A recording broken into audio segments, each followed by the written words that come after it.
Hello. Welcome to the very first class of your CA Foundation Paper 1 Accounting.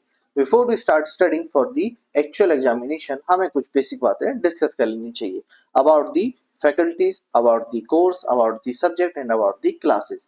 जहाँ पे हम ये discuss कर लेंगे कि सर हमें कौन पढ़ाने वाला है, हमारा कोर्स क्या है, देन हमें डिस्कस करेंगे हमारे सब्जेक्ट के बारे में, that is paper number 1 accounting. फिर हम डिस्कस करेंगे हमारी क्लासेस के बारे में, जहाँ आपको सारी इंफॉर्मेशन मिलेगी कि क्लासेस का ड्यूरेशन क्या होगा, क्लासेस में कौन कौन से स्टडी मटेरियल आपको प्रोवाइड होगा, क्लासेस के डाउट सपोर्ट्स कैसे होंगे और फिर हम कैसे प्रोसीड करेंगे till the time of our examination. ठीक है, तो हम इस लेक्चर के पार्ट ए में ये सारी बातें डिस्कस करेंगे कि फैकल्टी कौन है, कोर्स क्या है, सिलेबस क्या है और कैसे एग्जामिनेशन के लिए हम प्रिपेयर करने वाले हैं. और फिर इसी लेक्चर के पार्ट बी में हम डिस्कस करेंगे हमारे बेसिक्स ऑफ चैप्टर, जहां पे हम पढ़ना स्टार्ट कर चुके होंगे. सो इस लेक्चर के पार्ट ए में आपको एक ओवरव्यू मिल जाएगा regarding the CA course, regarding the classes, regarding the examination. और पार्ट बी में हम पढ़ना स्टार्ट कर चुकेंगे, तो आपको एक आइडिया लग जाएगा कि कैसे हम पढ़ने वाले हैं. ठीक है, तो let's start with the very first topic for the day regarding the about the faculty. That is यहाँ पे मेरे बारे में बात हो रही है. तो मैं कौन हूँ? तो मैं हूँ सीए सीएमए शोभित परोहा. ठीक है, मेरा नाम है CACMA शोभित परोहा. बचपन से ही मुझे डॉक्टर बनना था, इसलिए मेरी हैंड राइटिंग भी उसी तरह है. मैंने क्या किया है? तो सर मैंने थोड़ी सी पढ़ाई की हुई है, मैंने 2 पढ़ाई की हुई है, इसलिए मेरे नाम के आगे CA और CMA लगता है. ठीक है, CA का मतलब तो आप जानते ही होंगे, चार्टर्ड अकाउंटेंट, और CMA का मतलब होता है कॉस्ट एंड मैनेजमेंट अकाउंटेंट. ठीक है, ये सीए जैसा ही नहीं है, ये एक अलग कोर्स है. हमारे इंडिया में बेसिकली कॉमर्स में 3 प्रोफेशनल कोर्सेज होते हैं, सीए, सीएमए एंड सीएस, जिनमें से 2 मैंने किए हुए हैं. ठीक है, इसके बाद मैंने थोड़ी सी और पढ़ाई की हुई है जिसका नाम है बीकॉम. और भी तरह तरह के कोर्सेज हैं जो पाइपलाइन में है, तो अभी वो मैंने पूरी तरह से कंप्लीट नहीं की है, लेकिन वो चल रहे हैं. तो अगर कंप्लीट हो जाएंगे तो आपको पता चल जाएगा. ठीक है, तो ये तो हो गया मेरे बारे में बेसिक्स. अब मेरे आते हैं टीचिंग के बारे में. तो सर आप कब से पढ़ा रहे हैं? तो मैं पढ़ा रहा हूँ 2024 से, मतलब 2024 में मैंने क्वालिफाई किया था अपना सीए एंड मैंने उसी के साथ क्वालिफाई किया था अपना सीएमए. तो 2024 में मैंने दोनों कोर्सेज एक साथ क्वालिफाई किए थे. मैं सीए भी बन गया था, मैं सीएमए भी बन गया था. तो तब से ही, जैसे ही मैं क्वालिफाई हुआ, तब से ही मैं सेम टाइम पे टीचिंग स्टार्ट कर चुका था. ठीक है, अब सर आप क्या क्या पढ़ाते हैं? तो टिल नाउ, मतलब जब हम ये लेक्चर रिकॉर्ड कर रहे हैं, तो आज की डेट में मैं पढ़ाता हूँ सीए, सीएमए, सीएस, और अगर इंटरनेशनल कोर्सेज की बात करें तो एक सब कोर्स होता है ACC. तो मैं ये 4 कोर्सेज अभी पढ़ाता हूँ. सीए में मैं पढ़ाता हूँ सीए फाउंडेशन, जहाँ पे मैं टिपिकली डील करता हूँ पेपर नंबर 1 अकाउंटिंग से, जो इस समय आप इनरोल कर चुके हैं या फिर जिसका लेक्चर आप देख रहे हैं. फिर इसी तरह से आते हैं सीएमए में. तो मैं सीएमए में भी पढ़ाता हूँ सीएमए फाउंडेशन, जिसमें है paper number 2 regarding accounting and cost. तो वहाँ पे एक पेपर होता है अकाउंटिंग और उसमें ही थोड़ा सा पार्ट होता है कॉस्ट का. तो मैं सीएमए फाउंडेशन में ये सब्जेक्ट डील करता हूँ. फिर आते हैं सीएस में. तो सीएस में मैं पढ़ाता हूँ CSEET, जिसको आप सीएस का फाउंडेशन भी कह सकते हैं. ठीक है, वहां पे भी मैं डील करता हूँ विद द पेपर अकाउंटिंग. ठीक है, तो इन 3 कोर्सेज में मैं अकाउंटिंग पढ़ाता हूँ. फिर आते हैं ACCA में. तो ACCA में होते हैं 3 level, knowledge, skill and professional. So knowledge level में मैं 2 पेपर पढ़ाता हूँ, एक है FA, एक है MA. MA means management accounting, FA means financial accounting. MA का मतलब होता है जिसको हम बेसिकली मानते हैं कॉस्ट हमारे CMA एंड CA कोर्सेज में. तो ये एक तरह का कॉस्ट है ACCA का, जो मैं वहाँ पे पढ़ाता हूँ. फिर आते हैं प्रोफेशनल लेवल पे, जहाँ पे मैं डील करता हूँ with the paper APM, advance performance management. ठीक है, तो आज की डेट में मैं इतने तरह के कोर्सेज और इतने तरह के सब्जेक्ट पढ़ाता हूँ. टिपिकली मेरी जो मेन लीड है, जहाँ पे मैं मेन फोकस करके पढ़ाता हूँ, वो है अकाउंटिंग. तो हर आप कोर्स में देखेंगे तो मैं टिपिकली अकाउंटिंग ही पढ़ाता हूँ. ठीक है, तो ये तो हो गया मेरे बारे में ब्रीफ डिस्क्रिप्शन। तो मैं 2024 से आज तक पढ़ा रहा हूँ और आगे भी पढ़ाता रहूंगा और इन तरह के कोर्सेज में मैं मेनली डील करता हूँ। ठीक है, तो ये हो गया मेरे बारे में ब्रीफ इंट्रोडक्शन। फिर जैसे जैसे क्लासें आगे बढ़ेंगी आपको और भी मेरे बारे में और मुझे आपके बारे में पता चलता जाएगा। ठीक है, तो हमने सबसे पहले डिस्कस किया अबाउट दी फैकल्टी, तो मैं ही आपको सीए फाउंडेशन का अकाउंटिंग पढ़ाने वाला हूँ। फिर आते हैं अबाउट दी कोर्स, जिसमें हमें डिस्कस करना है कि कोर्स क्या है। तो हम पढ़ रहे हैं सीए फाउंडेशन, हम पढ़ रहे हैं सीए फाउंडेशन। सीए का मतलब क्या होता है? Chartered accountant. सीए का मतलब क्या होता है? Chartered accountant. जिसमें कितने लेवल होते हैं? तो अभी तक 3 लेवल हैं। पहला फाउंडेशन, देन हमारे पास सेकंड लेवल है इंटर और थर्ड लेवल है सीए फाइनल। ठीक है, तो ये 3 लेवल हैं आपके कोर्स में, जहां पे इंटर और फाइनल के बीच में आपको एक आर्टिकलशिप भी करनी पड़ती है किसी प्रैक्टिसिंग सीए या फिर किसी प्रैक्टिसिंग फर्म या फिर किसी इंडस्ट्रियल ट्रेनिंग में, जहां पे आप जो इंटर लेवल में पढ़ के आते हैं वो काम सीखते हैं रियल लाइफ में और फिर फाइनल का एग्जाम देके आप क्वालिफाई करते हैं एज चार्टर्ड अकाउंटेंट। ठीक है, ये तो हो गया about the basic of courses, जो आपने अदर फैकल्टीज के अदर सब्जेक्ट के ओरिएंटेशन में भी देखा होगा, पढ़ा होगा, समझा होगा। ठीक है, तो ये हो गया हमारे सीए के बारे में। अब आते हैं कि हम जो इस क्लास में एनरोल किया है या फिर इस क्लास के एनरोल कर रहे हैं वहां पे कौन सा सब्जेक्ट हम पढ़ने वाले हैं। तो सीए फाउंडेशन में होते हैं आपके 4 पेपर। सीए फाउंडेशन में होते हैं आपके 4 पेपर। कौन कौन से पेपर होते हैं sir? So paper 1, paper 2, paper 3 and then paper 4। Paper 1 is the accounting, जो मैं पढ़ाऊंगा।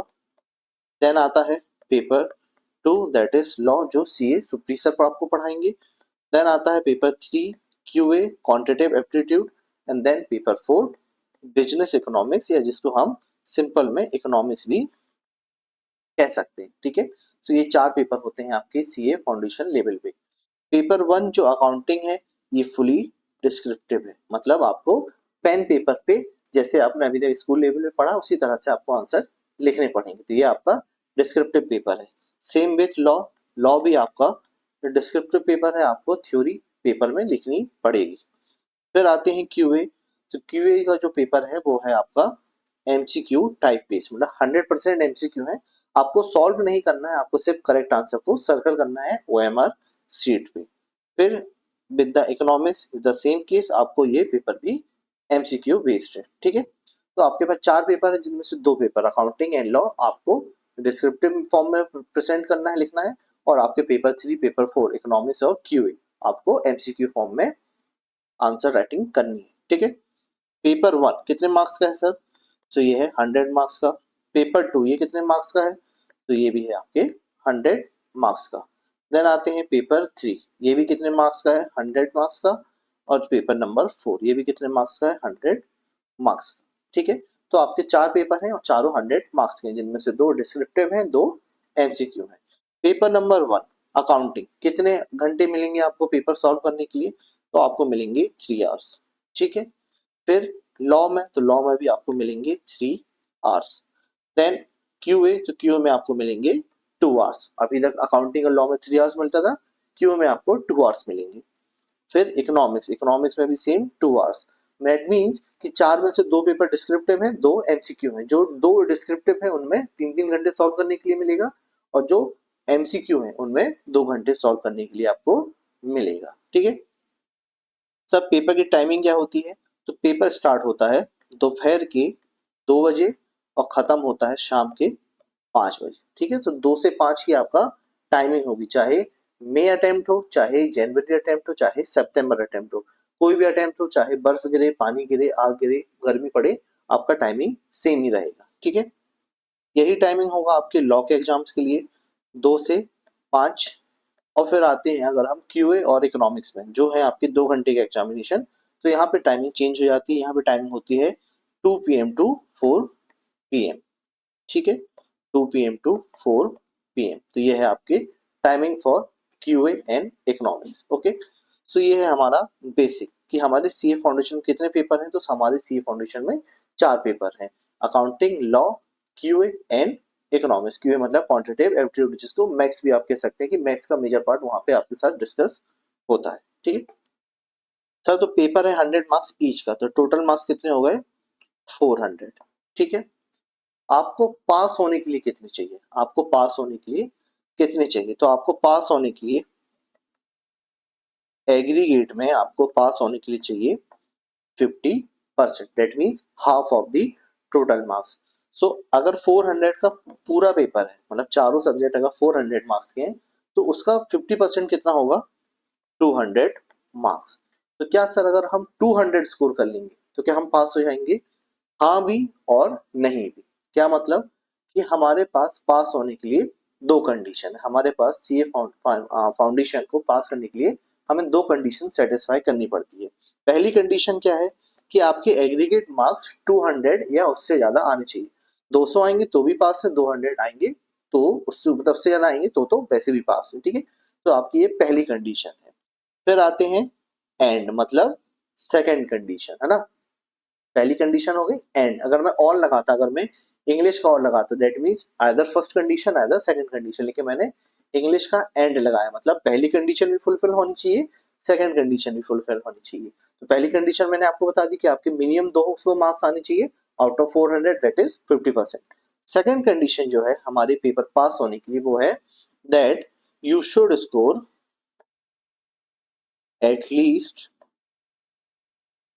40 मार्क्स इन ऑल 4 सब्जेक्ट। मतलब कि आपको हर सब्जेक्ट में एटलीस्ट 40 मार्क्स लाने पड़ेंगे in order to pass the CA foundation, and आपको टोटल में 200 मार्क्स लाने पड़ेंगे। क्या मतलब है सर समझिए, मान लीजिए paper 1, paper 2, paper 3 and paper 4, आपके 4 पेपर हैं। पेपर नंबर 1 में आपने स्कोर किए 60 मार्क्स, गुड। पेपर नंबर 2 में आपने स्कोर किए 60 मार्क्स, गुड। पेपर नंबर 3 में आपने स्कोर किए 39 मार्क्स, एंड पेपर नंबर 4 में आपने स्कोर किया अगेन 60 मार्क्स। तो टोटल कितना हो गया 60 प्लस 60 प्लस 60 180, 180 प्लस 39, तो आपका टोटल स्कोर कितना हो गया 219। तो ये पहली कंडीशन तो फुलफिल कर रहा है जहां पे हमें 200 से ज्यादा मार्क्स चाहिए, ये हमारी पहली कंडीशन तो फुलफिल कर रहा है, तो 200 से ज्यादा मार्क्स तो आपके आ गए। लेकिन पेपर नंबर 3 में आपके मार्क्स कितने हैं 39, और आपको चाहिए कितने हैं at least 40 marks in all 4 subject. तो आप पेपर नंबर 3 में फेल हो गए, क्योंकि हर पेपर को पास करने के लिए 40 मार्क्स चाहिए, तो आप पेपर नंबर 3 में फेल हो गए। लेकिन आपने बाकी सारे पेपरों में अच्छा किया है और आपके टोटल मार्क्स कितने हैं 219, दैट इज 200 से ज्यादा है, स्टिल आप क्या हो जाएंगे फेल, स्टिल आप क्या हो जाएंगे फेल। ठीक है, तो हमारी कंडीशन क्या है कि टोटल में 200 से ज्यादा तो मार्क्स आने ही चाहिए, लेकिन हर सब्जेक्ट में एटलीस्ट 40 मार्क्स आपको स्कोर करने हैं। ठीक है, तो सर अगर हम मान लीजिए ऐसी कंडीशन में फेल होते हैं तो क्या हमें अगली बार से पेपर नंबर 3 अपीयर करना होगा, नहीं, आपको अगली बार you should appear for all 4 subject, क्योंकि यहाँ पे अगर एक बार भी फेल हुए किसी एक सब्जेक्ट में भी और बाकी सब्जेक्ट में आप 90 प्लस भी ले आएंगे, 95 भी ले आएंगे, आउट ऑफ 100 100 भी ले आएंगे, तो भी आपको नेक्स्ट अटेम्प्ट में पूरे चारों पेपर देने पड़ेंगे, कोई एक पेपर बस आपको देना नहीं पड़ेगा। ठीक है, तो अगर आप एक सब्जेक्ट में फेल होते हैं तो अगली बार आपको पूरे 4 पेपर देने को पड़ेगा। ठीक है, तो ये है आपकी कंडीशन जहाँ पे आपको 200 भी स्कोर करना है और एटलीस्ट हर सब्जेक्ट में 40 भी स्कोर करना है। ठीक है, तो ये पहला एग्जांपल हो गया। फिर आते हैं सेकंड एग्जांपल, जहाँ पे अगेन आपके पास 4 पेपर है, paper 1 to paper 2, paper 3, paper and 4। Suppose आपने पेपर नंबर 4 में 1 में स्कोर किए 45, पेपर नंबर 2 में स्कोर किए 45, पेपर नंबर 3 में स्कोर किए 45, पेपर नंबर 4 में भी स्कोर किए 45। ठीक है, तो 45 प्लस 45 90, 90 प्लस 45 135, 135 प्लस 45 इज 180। ठीक है, तो अब आपने क्या किया, हर सब्जेक्ट में तो आप पास हैं क्योंकि आपने 40 का बेंचमार्क क्रॉस कर लिया एटलीस्ट, इंडिविजुअल सब्जेक्ट तो हर सब्जेक्ट में आप पास तो हो चुके हैं, लेकिन टोटल मार्क्स आपके अभी भी 200 से नीचे हैं, that means you are fail again, and then and the next attempt you need to appear for all 4 subject. ठीक है, तो ये आपकी बेसिक कंडीशन है कि आपको हर सब्जेक्ट में 40 लाने हैं और आपके टोटल भी कितने होने चाहिए 200 प्लस मार्क्स, तब जाके आप क्या पास होंगे सीए फाउंडेशन। ठीक है, तो हमने डिस्कस किया कि हमारे सीए फाउंडेशन में कितने पेपर हैं, कितने मार्क्स के पेपर हैं, कितने मार्क्स के पेपर में आपको कितना टाइम अलॉट होता है और पासिंग क्राइटेरिया क्या है। ठीक है, तो ये हमने बेसिक डिस्कस कर लिया। सर पेपर कब कब होते हैं, तो एक अटेम्प्ट आपका होता है साल की स्टार्टिंग में, मतलब जैसे अगर आप अभी 12th आपने अपीयर किया है, ठीक है, तो अभी आपके पास जो पहला अटेम्प्ट अपीयर होने के बाद आता है वो है मई, ठीक है। लेकिन मई के रजिस्ट्रेशन बहुत पहले बंद हो चुके होते हैं, तो अगर आपने रजिस्ट्रेशन नहीं किया है, मतलब जनवरी में अगर आपने रजिस्ट्रेशन नहीं किया है, तो अब आप मई के लिए अपीयर नहीं हो सकती, ठीक है। फिर देन सेकंड अटेम्प्ट होता है हर साल सितंबर में, और फिर अटेम्प्ट होता है जनवरी में, ठीक है। तो एक साल में 3 अटेम्प्ट होते हैं, मई, सितंबर एंड जनवरी। सर मई का रिजल्ट कब तक आता है? तो हमेशा टिपिकली रिजल्ट 1 महीने के अंदर आ जाता है। तो मई का रिजल्ट आएगा जून में, सितंबर का रिजल्ट आएगा अक्टूबर में, और जनवरी का रिजल्ट आएगा फरवरी में। मतलब हो सकता है कि कई बार 1 या 2 भी रिजल्ट आगे हो जाए, लेकिन टिपिकली 1 महीने के अंदर रिजल्ट आपके हाथ में आ जाता है, ठीक है। तो ये बात हो गई हमारे बेसिक ऑफ सीए फाउंडेशन की, कैसे हमारे पेपर होते हैं, कौन कौन से हमारे सब्जेक्ट हैं, कैसे हमें पास करना है, और कौन कौन से पेपर हमारे डिस्क्रिप्टिव हैं। तो paper number 1, paper number 2 accounting and law descriptive है, paper number 3, paper number 4 Q and economics आपके एमसीक्यू टाइप पेपर है, जहाँ पे आपको 3 घंटे मिलते हैं पेपर 1 पेपर 2 के लिए, और 2 घंटे मिलते हैं पेपर 3 एंड पेपर 4 के लिए। तो ये हो गई हमारी बेसिक बात अबाउट दी सिलेबस, ठीक है। अब आते हैं हमारे सब्जेक्ट के बारे में, ठीक है। अभी हमने क्या डिस्कस कर लिया, पहले हमने फैकल्टी के बारे में डिस्कस कर लिया, जहाँ पे मैंने आपको अपने बारे में छोटा सा ब्रीफ डिस्क्रिप्शन दे दिया। फिर हमने कोर्स के बारे में डिस्कस कर लिया। अब हम डिस्कस करते हैं हमारे सब्जेक्ट के बारे में, ठीक है, जिसमें हम बिल्कुल डिटेल में बात करेंगे कि क्या हमारा सिलेबस है, क्यों हम ये पढ़ रहे हैं, और कैसे पेपर होता है, कैसे पेपर का पैटर्न होता है, पेपर किस तरीके से आता है, और क्या हम एक्सपेक्ट करते हैं हमारे एग्जामिनेशन में, ठीक है। तो हम सारी डिटेल में बात यहाँ पे करेंगे, ठीक है। चलो, तो जैसे मैंने आपको अभी बताया कि सीए फाइनल, सीए में आपके 3 लेवल हैं। पहला सीए फाउंडेशन, देन आपके पास सेकंड लेवल है सीए इंटर, और फिर आपके पास एक लेवल है सीए फाइनल, ठीक है। तो अभी जैसे आप फाउंडेशन में आ रहे हैं, तो यहाँ पे आपको अकाउंटिंग में क्या पढ़ना पड़ेगा। तो आपने अभी तक, अगर आप कॉमर्स से हैं, आपने 11th-12th में अगर आपने कॉमर्स में अकाउंटिंग पढ़ी हुई है, तो उसी कॉमर्स के में 11th-12th के सब्जेक्ट के आगे अकाउंटिंग में आपको थोड़े से एडिशनल टॉपिक्स इन डिटेल पढ़ाए जाते हैं, जिससे क्या होगा, आपका बेस तैयार होगा, ठीक है। तो यहाँ पे जो मेन फोकस होता है वो होता है कॉन्सेप्ट्स में एंड फ्रेमवर्क्स में, जहाँ पे आपका मेन फोकस किया जाता है concept and framework of accounting. ये आपको बेसिक आना चाहिए, ठीक है, क्योंकि 11th-12th में जो हम अकाउंटिंग पढ़ते हैं वो बेसिक होती है, लेकिन हमें थोड़ा और बेस हमारा स्ट्रॉन्ग करना पड़ता है, क्योंकि यहाँ से अगर बेस आपका फाउंडेशन स्ट्रॉन्ग होगा, तब तो जाके आप सीए इंटर का अकाउंटिंग पढ़ेंगे, देन फाइनल का अकाउंटिंग पढ़ेंगे, देन सीए 1 की रियल लाइफ में काम कर पाएंगे। तो हमको अपने बेस को एश्योर करना पड़ता है कि आपका बेस बहुत ज्यादा क्लियर है, ठीक है। अब जो बच्चों ने कॉमर्स में 11th-12th में अकाउंटिंग पढ़ी, उनके लिए तो ये अच्छा है, जिन्होंने नहीं पढ़ी है उनके लिए ये और अच्छा है। क्यों? क्योंकि अब आपको एक्चुअल में उस लेवल की अकाउंटिंग पढ़ने मिलती है जो लेवल सीए आपसे एक्सपेक्ट करता है, ठीक है।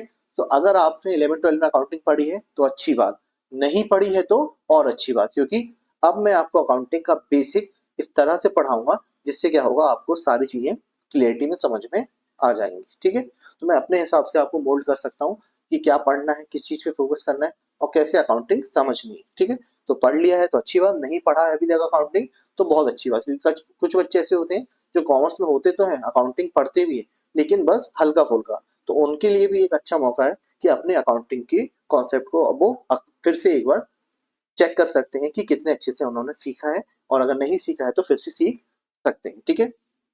तो सीए फाउंडेशन हम पढ़ते हैं, बिल्कुल बेसिक ऑफ अकाउंटिंग, और हम कुछ चैप्टर पढ़ते हैं, ठीक है। फिर आते हैं सीए इंटर, जहाँ पे अकाउंटिंग में मेनली फोकस होता है आपका एएस पे, जिसको हम क्या बोलते हैं, अकाउंटिंग स्टैंडर्ड, जिसको हम क्या बोलते हैं, अकाउंटिंग स्टैंडर्ड्स, ठीक है। फिर सीए फाइनल में जब आप आएंगे तो आपको क्या पढ़ना है, Ind AS, that means the Indian accounting standard, ठीक है। जहाँ पे आपको क्या पढ़ना है, Ind AS, that is the Indian accounting standard, जो अकाउंटिंग स्टैंडर्ड से भी एक अप लेवल हाई होता है, ठीक है। तो आप जो इंटर में पढ़ेंगे वो बेस बनेगा फाइनल के लिए, और आप जो फाउंडेशन में पढ़ेंगे वो बेस बनेगा इंटर के लिए। इसलिए फाउंडेशन की में अकाउंटिंग पढ़ना बहुत इंपॉर्टेंट हो जाती है हमारे आने वाली पढ़ाई के लिए, ठीक है। तो अगर आपने फाउंडेशन अकाउंटिंग अच्छे से पढ़ ली है तो आपका इंटर बहुत आसानी से क्लियर हो जाएगा, बिकॉज इंटर में क्या होता है, सिलेबस बहुत बड़ा है। अब आपको अगर टीचर बेसिक बताने बैठेगा तो वो अपना इंटर कब पढ़ाएगा, तो इसलिए ये जिम्मेदारी किसके पास है, फाउंडेशन में।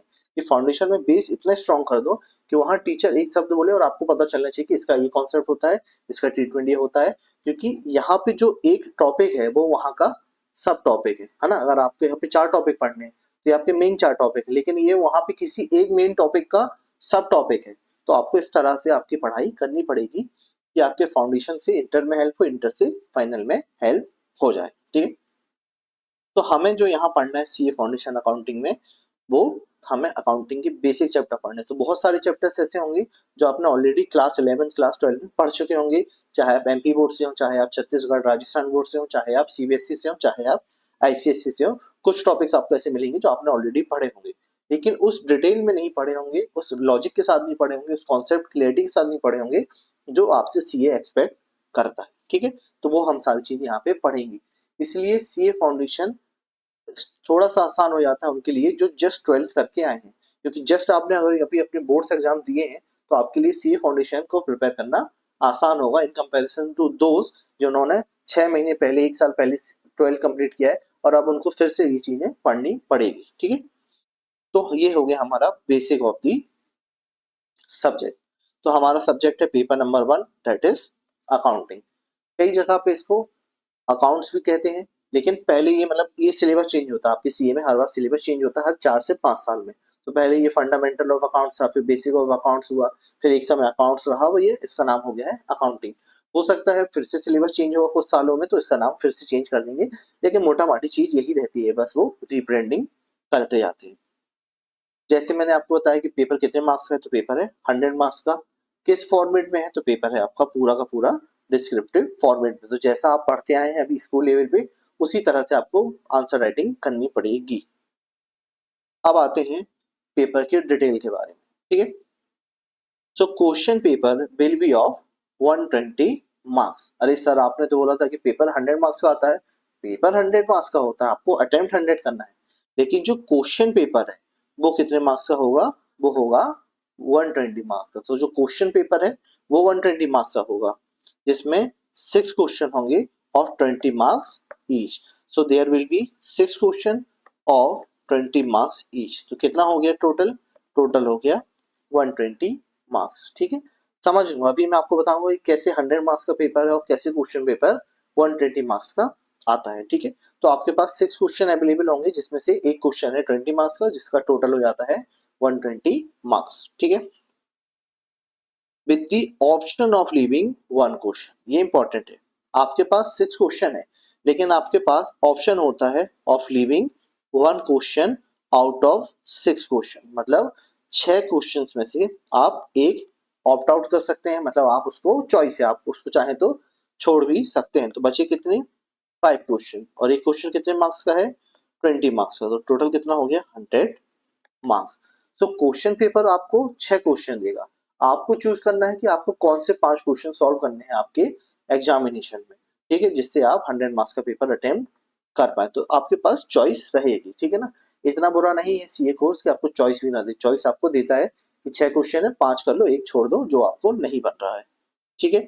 सो you have the choice of leaving 1 question out of 6 question, that is only need to do 5 question. तो आपको सिर्फ 5 क्वेश्चन करने हैं, जिससे आपके 100 मार्क्स कवर हो जाएंगे, okay. Each question will have 2-3 question, मतलब एक क्वेश्चन के अंदर बहुत सारे क्वेश्चन होंगे, that is 2-3 question from different chapters. क्या मतलब हुआ, सपोज आपके पास है क्वेश्चन नंबर 1, तो उसके अंदर आपके क्वेश्चन होंगे क्वेश्चन नंबर 1 का ए, देन क्वेश्चन नंबर 1 का बी, देन क्वेश्चन नंबर 1 का सी। इसी तरह से आपके पास होंगे क्वेश्चन नंबर 2, तो उसमें भी आपके पास ऑप्शन होंगे ए, बी और सी। मतलब एक क्वेश्चन जो 20 मार्क्स का आएगा उसके अंदर आपके सब पार्ट होंगे। सपोज ये आपका आ गया 12 मार्क्स का, ये आपका आ गया 4 मार्क्स का, और ये आपका आ गया 4 मार्क्स का। टोटल मार्क्स कितने होंगे एक क्वेश्चन में, 20 मार्क्स। इसी तरह से हो सकता है क्वेश्चन नंबर 2 के पार्ट ए क्वेश्चन में आपका क्वेश्चन आए 8 मार्क्स का, फिर आपका क्वेश्चन आए 8 मार्क्स का, और फिर पार्ट सी में आपका क्वेश्चन आए 4 मार्क्स का। तो ये भी कितने मार्क्स हो गए, ये भी आपके 20 मार्क्स हो गए। तो इस तरह से क्वेश्चन आपके डिवाइड होंगे। क्वेश्चन नंबर 1 में भी कुछ पार्ट होंगे, पार्ट क्वेश्चन नंबर 2 में भी, 3 में भी, 4 में भी, 5 में भी, 6 में भी, जिसमें ये अलग अलग चैप्टर्स के होंगे। हो सकता है क्वेश्चन नंबर 1 का ए किसी एक चैप्टर से हो, क्वेश्चन नंबर 1 का बी किसी दूसरे चैप्टर से हो, क्वेश्चन नंबर 1 का सी ये किसी तीसरे चैप्टर से हो। तो इस तरह से पूरा कोर्स आपका कवर होता है एक पेपर में, जहां पे आपको क्वेश्चन सॉल्व करने पड़ते हैं। तो क्या लिखा हुआ है, each question will have 2-3 question from different chapters. तो अलग अलग चैप्टर से आपके क्वेश्चन होंगे किसी एक क्वेश्चन में, ठीक है। तो इस तरह से आपके क्वेश्चन आएंगे, जहां पे क्वेश्चन नंबर 1 2 3 4 5 6 होंगे। एक क्वेश्चन आप छोड़ सकते हैं, तो बच्चे कितने, 5 है, और एक क्वेश्चन कितने मार्क्स का, 20। तो 5 multiplied by 20 equals to 100 marks का आपका टोटल पेपर हो जाएगा, ठीक है। अब आते हैं कुछ पुराने ट्रेंड पे, दैट इज एज पर May 25, पिछले के पिछला अटेम्प्ट May 25, देन पिछले का पिछला attempt September 25 attempt, and then पिछला अटेम्प्ट जो जस्ट अभी जब हम ये रिकॉर्ड कर रहे हैं, तो लास्ट अटेम्प्ट जो हुआ है वो है Jan 26 अटेम्प्ट। तो पिछले 3 अटेम्प्ट और उसके पहले भी, मतलब अगर आप इन 3 के पहले भी 3 अटेम्प्ट देखेंगे, मतलब टोटल 6 अटेम्प्ट। तो जो बेसिक आपका पेपर का पैटर्न रहा है वो ये रहा है कि आउट ऑफ 120 मार्क्स थ्योरी आती है 21 मार्क्स की, एंड प्रैक्टिकल्स आते हैं 99 मार्क्स की। सो 99 प्लस 21 इज 120। तो थ्योरी का वेटेज भी अगर आप देखोगे तो ये भी एक अच्छा खासा वेटेज है आपके सीए फाउंडेशन के हिसाब से, क्योंकि अगर आप देखोगे 120 में से अगर 20 मार्क्स की थ्योरी ही आ रही है, दैट मीन्स एक सिग्निफिकेंट पार्ट थ्योरी से कवर होता है। और बेटा थ्योरी बहुत ही आसान है, थ्योरी बहुत ही आसान है, क्योंकि आपको अकाउंटिंग में पास होने के लिए कितने मार्क्स चाहिए, 40, और 21 मार्क्स की तो थ्योरी ही आ रही है। सो अगर आपने 21 मार्क्स की थ्योरी भी कर ली तो बचे कितने मार्क्स, सिर्फ 19 मार्क्स, ठीक है। वो कहाँ से आएंगे, वो आपके 99 मार्क्स का प्रैक्टिकल आएगा, जहां से आपको बच्चे नंबर स्कोर करने हैं। तो ये भूल जाइए कि थ्योरी नहीं पढ़ेंगे। अगर अभी भी आपने किसी ने ऐसा सोचा है कि थ्योरी तो नहीं पढ़ते, हम तो असली मर्द हैं, असली मर्द थ्योरी नहीं पढ़ते, तो नहीं, ये सब गई बात है। असली मर्द हो, नकली मर्द हो, पॉलीमर के मर्द हो, चाइना के मर्द हो, इंडिया के मर्द हो, थ्योरी पढ़ना जरूरी है। क्यों जरूरी है, पहली बात तो वो 21 मार्क्स के लिए आती है, जिसको स्कोर करना बहुत ही आसान है। जो भी बच्चे, जैसे लास्ट मेरा जो स्टूडेंट था उसके 76 मार्क्स आए हैं अकाउंटिंग में। तो आउट ऑफ 100 अगर 76, मतलब आप ये मानिए कि आपके अगर अकाउंटिंग में 76 मार्क्स आ गए हैं, ठीक है, और आपको पास होने के लिए चाहिए हैं 200 मार्क्स, तो उसको स्कोर कितना करना पड़ेगा। जैसे अगर मान लीजिए 200 मार्क्स है आपको सीए फाउंडेशन पास करने के लिए, और उसने 76 स्कोर कर लिए हैं अपने पहले ही पेपर अकाउंटिंग में, तो आपको आप कितने नंबर चाहिए हैं, तो अब उसको चाहिए हैं 124। अब उसको कितने नंबर चाहिए हैं, 124, वो भी कितने सब्जेक्ट में, 3 सब्जेक्ट में, 1 2 3, मतलब लॉ, क्यूए और इकोनॉमिक्स में। और अगर वो 40 45 और 40 भी स्कोर करेगा तो कितने हो गए, 125। दैट मीन्स अभी भी एक नंबर ज्यादा, मतलब वो गिरी से गिरी हालत में सीए फाउंडेशन पास हो जाएगा अगर उसने अकाउंटिंग में अच्छा स्कोर कर लिया। और अच्छा स्कोर करने के लिए क्या चाहिए, थ्योरी में कमांड, क्योंकि थ्योरी बहुत ही आसान है। हम रेगुलर क्लासेस में इतना रिवाइज कर लेंगे कि थ्योरी आपको याद हो ही जाएगी।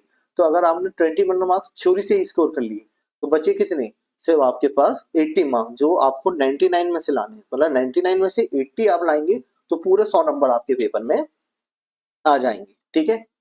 तो इस तरह से हमें पढ़ना है, इसलिए थ्योरी बहुत इंपॉर्टेंट है, ठीक है। तो पहला रीजन क्या है थ्योरी पढ़ने का, क्योंकि ये बहुत ज्यादा मार्क्स के लिए आ रही है, इसलिए हमें पढ़ना है। दूसरी इंपॉर्टेंस क्या है कि ये बहुत आसान है, कठिन भी होती तो मैं आपको बोलता कि चलो थोड़ा चांस लेते हैं, लेकिन इतना आसान थ्योरी है कि वो रिपीटेड क्वेश्चन आते हैं, एक सेट ऑफ क्वेश्चन है, वही क्वेश्चन रिपीट होते हैं बार बार पेपर में, ऐसा नहीं है कि कुछ नया क्वेश्चन आएगा। तो आपको पता है कि यही इतने ही क्वेश्चन है, आज से भी याद करना चालू करूंगा, आज से भी रिवाइज करना चालू करूंगा, तो पेपर तक तो बिल्कुल नींद में कोई पूछेगा तो आपको थ्योरी याद हो जाएगी। इसलिए थ्योरी पढ़ना बहुत जरूरी है। तभी मैंने 3 रीजन ये दिए हैं कि आता है बहुत मार्क्स का, आसान है, और लिमिटेड क्वेश्चन और रिपीट होते हैं, ठीक। एक चौथा आपको रीजन दूंगा कि थ्योरी पढ़ना क्यों जरूरी है, जिसके बाद आप कन्विंस हो जाएंगे कि थ्योरी पढ़ना ही पढ़ना है। क्यों पढ़ना है theory, because all 6 question will have theory of some question, मतलब हर 6 क्वेश्चन में कुछ पार्ट ऐसा होगा जो थ्योरी से आएगा। मतलब अगर आप चॉइस में भी जाएंगे कि जैसे आपका ये चॉइस थोड़ी है कि ये क्वेश्चन पूरा थ्योरी का है तो एक पूरे ही क्वेश्चन को छोड़ देते हैं और प्रैक्टिकल में चले आते हैं, ऐसा नहीं है। हर क्वेश्चन के अंदर, मतलब क्वेश्चन नंबर 1 के अंदर भी कुछ थ्योरी होगी, क्वेश्चन नंबर 2 के अंदर भी कुछ थ्योरी होगी, क्वेश्चन नंबर 3 4 5 6 सबके अंदर थोड़ी थोड़ी थ्योरी होगी। मतलब वो इस तरह से बट की थ्योरी आपके पेपर में आएगी कि आप उसको छोड़ नहीं सकते, आप उसको छोड़ नहीं सकते, ठीक है। ये हो गई आपकी चौथा रीजन, मतलब कि आपको थ्योरी नहीं छोड़ना, क्योंकि हर क्वेश्चन में ये बढ़ के आएगी। एक और रीजन देता हूँ, question reason number 5, that is जो आपका क्वेश्चन नंबर 1 है ना, वो हमेशा कंपलसरी क्वेश्चन होता है आपके सीए फाउंडेशन एग्जामिनेशन में, चाहे वो अकाउंटिंग हो चाहे वो लॉ हो। मतलब क्वेश्चन नंबर 1 वो आपका कंपलसरी ही है। That means we can leave question 1 only from question number 2 to 6। क्या बोला सर, नहीं समझा, समझो। सपोज आपके पास पेपर में ये क्वेश्चन आते हैं, क्वेश्चन नंबर 1 2 3 4 5 6, जो हर एक 20 मार्क्स का है। लेकिन इसमें से क्वेश्चन नंबर 1 हमेशा क्या होगा, कंपलसरी क्वेश्चन होगा। जो क्वेश्चन नंबर 1 है ना, वो हमेशा कंपलसरी होगा, मतलब इसको नहीं आप स्किप कर सकते, इसको आपको करना ही पड़ेगा। अगर आपने क्वेश्चन नंबर 1 स्किप किया और यहाँ में से आपने ये 5 क्वेश्चन सॉल्व कर लिए, तो ये आपके 5 पूरे 5 नहीं माने जाएंगे, क्योंकि क्वेश्चन नंबर 1 कंपलसरी है। तो सपोज आपने क्वेश्चन नंबर 1 स्किप कर दिया और आपने 2 3 4 5 6 सॉल्व कर लिए, तो ये 6 ना काउंट नहीं होगा, ये 6 काउंट नहीं होगा, क्योंकि एग्जामिनेशन बोलेगा कि ये हो गया 1, ये हो गया 2, ये हो गया 3, ये हो गया 4, ये हो गया 5। तो ऐसे 5 काउंट करने हैं। तो मतलब आपके पास जो चॉइस है वो सिर्फ क्वेश्चन नंबर 2 से लेके क्वेश्चन नंबर 6 तक है। क्या बोला मैंने, कि आपके पास जो चॉइस है वो क्वेश्चन नंबर 2 से लेके क्वेश्चन नंबर 6 तक ही आपके पास चॉइस है ऑफ लिविंग वन क्वेश्चन। मतलब इनमें से आपको एनी 4 क्वेश्चन अटेम्प्ट करने ही पड़ेंगे। इनमें से आप एक क्वेश्चन छोड़ दो, जैसे क्वेश्चन नंबर 2 3 4 5 6, तो ये आपका 5 क्वेश्चन, इन 5 में से एक क्वेश्चन आप छोड़ सकते हैं, स्किप कर सकते हैं। बचे हुए आपको 4 करने हैं और एक हो गया आपका ये 1। सो ये 4 ये 1 is equals to 5। So 5 question ही होगा, एक क्वेश्चन है 20 मार्क्स का, तो टोटल मार्क्स कितने हो गए, 100 मार्क्स, ठीक है। तो ये है आपका पांचवा रीजन कि क्वेश्चन नंबर 1 कंपलसरी है। जिसमें एक और बात, जिसमें आपका पार्ट ए हमेशा क्या होगा, एमसीक्यू, जिसमें पार्ट ए हमेशा क्या होगा, एमसीक्यू, जो कितने मार्क्स का आता है सर, 12 मार्क्स का, ओके। फिर इसमें ही पार्ट बी होगा थ्योरी से, इसमें ही पार्ट बी होगा थ्योरी से, कितने मार्क्स का आएगा, 4 मार्क्स का, तो कितना हो गया, 16 marks. So out of 21 marks of theory, out of 21 marks of theory 16 marks की थ्योरी कहां से आएगी, आपके क्वेश्चन नंबर 1 के कंपलसरी सेक्शन से। मतलब कि 21 मार्क्स की थ्योरी में से आपको 16 मार्क्स तो कंपलसरी हो गई, 21 मार्क्स की थ्योरी में से 16 मार्क्स तो आपके लिए कंपलसरी हो गई, तो आपको थ्योरी स्किप भी नहीं कर सकते। तो मैंने अभी कौन कौन से रीजन दिए आपको थ्योरी पढ़ने के लिए, पहला आसान है, बहुत सारे नंबर्स के लिए आता है, सिमिलर क्वेश्चन है, रिपीटेड क्वेश्चन, मतलब एक ही सेट ऑफ क्वेश्चन आप पढ़ेंगे वही पेपर में रिपीट हो जाते हैं। चौथा कि ये हर चैप्टर्स में बढ़ के आता है, मतलब ऐसा हर क्वेश्चन में बढ़ के आता है, ऐसा नहीं कर सकते कि किसी एक ही क्वेश्चन में पूरे 21 नंबर की थ्योरी होगी, ऐसा नहीं होगा, ठीक है। फिर पांचवा कि क्वेश्चन नंबर 1 है उसमें ही 16 नंबर की थ्योरी हर बार आती है। So out of 21 marks of theory 16 number marks की थ्योरी क्वेश्चन नंबर 1 में आएगी, और वही क्वेश्चन नंबर 1 क्या है, कंपलसरी क्वेश्चन है, वही क्वेश्चन नंबर 1 क्या है, कंपलसरी, तो मतलब आप छोड़ भी नहीं सकते, ठीक है। तो क्या हो गया कि आउट ऑफ 100 आपका approx 16 to 20 marks compulsory theory ही है। तो बचे कितने नंबर, 80 मार्क्स प्रैक्टिकल। और ये इतना आसान है थ्योरी स्कोर करना कि अगर आपने थ्योरी में स्कोर कर लिया तो आप इजिली अकाउंटिंग में 60 70 80 स्कोर करेंगे। और अभी तक मैंने मतलब जितने भी स्टूडेंट सीए फाउंडेशन में पढ़ाए हैं सबने 60 65 ऐसे ही स्कोर किया है। किसी ने 2 बच्चे हैं जिन्होंने 75 76 स्कोर किया है, और उन्होंने कुछ ऐसी सिली मिस्टेक कर दी थी, नहीं तो उनके मार्क्स भी 80 क्रॉस हो गए होते।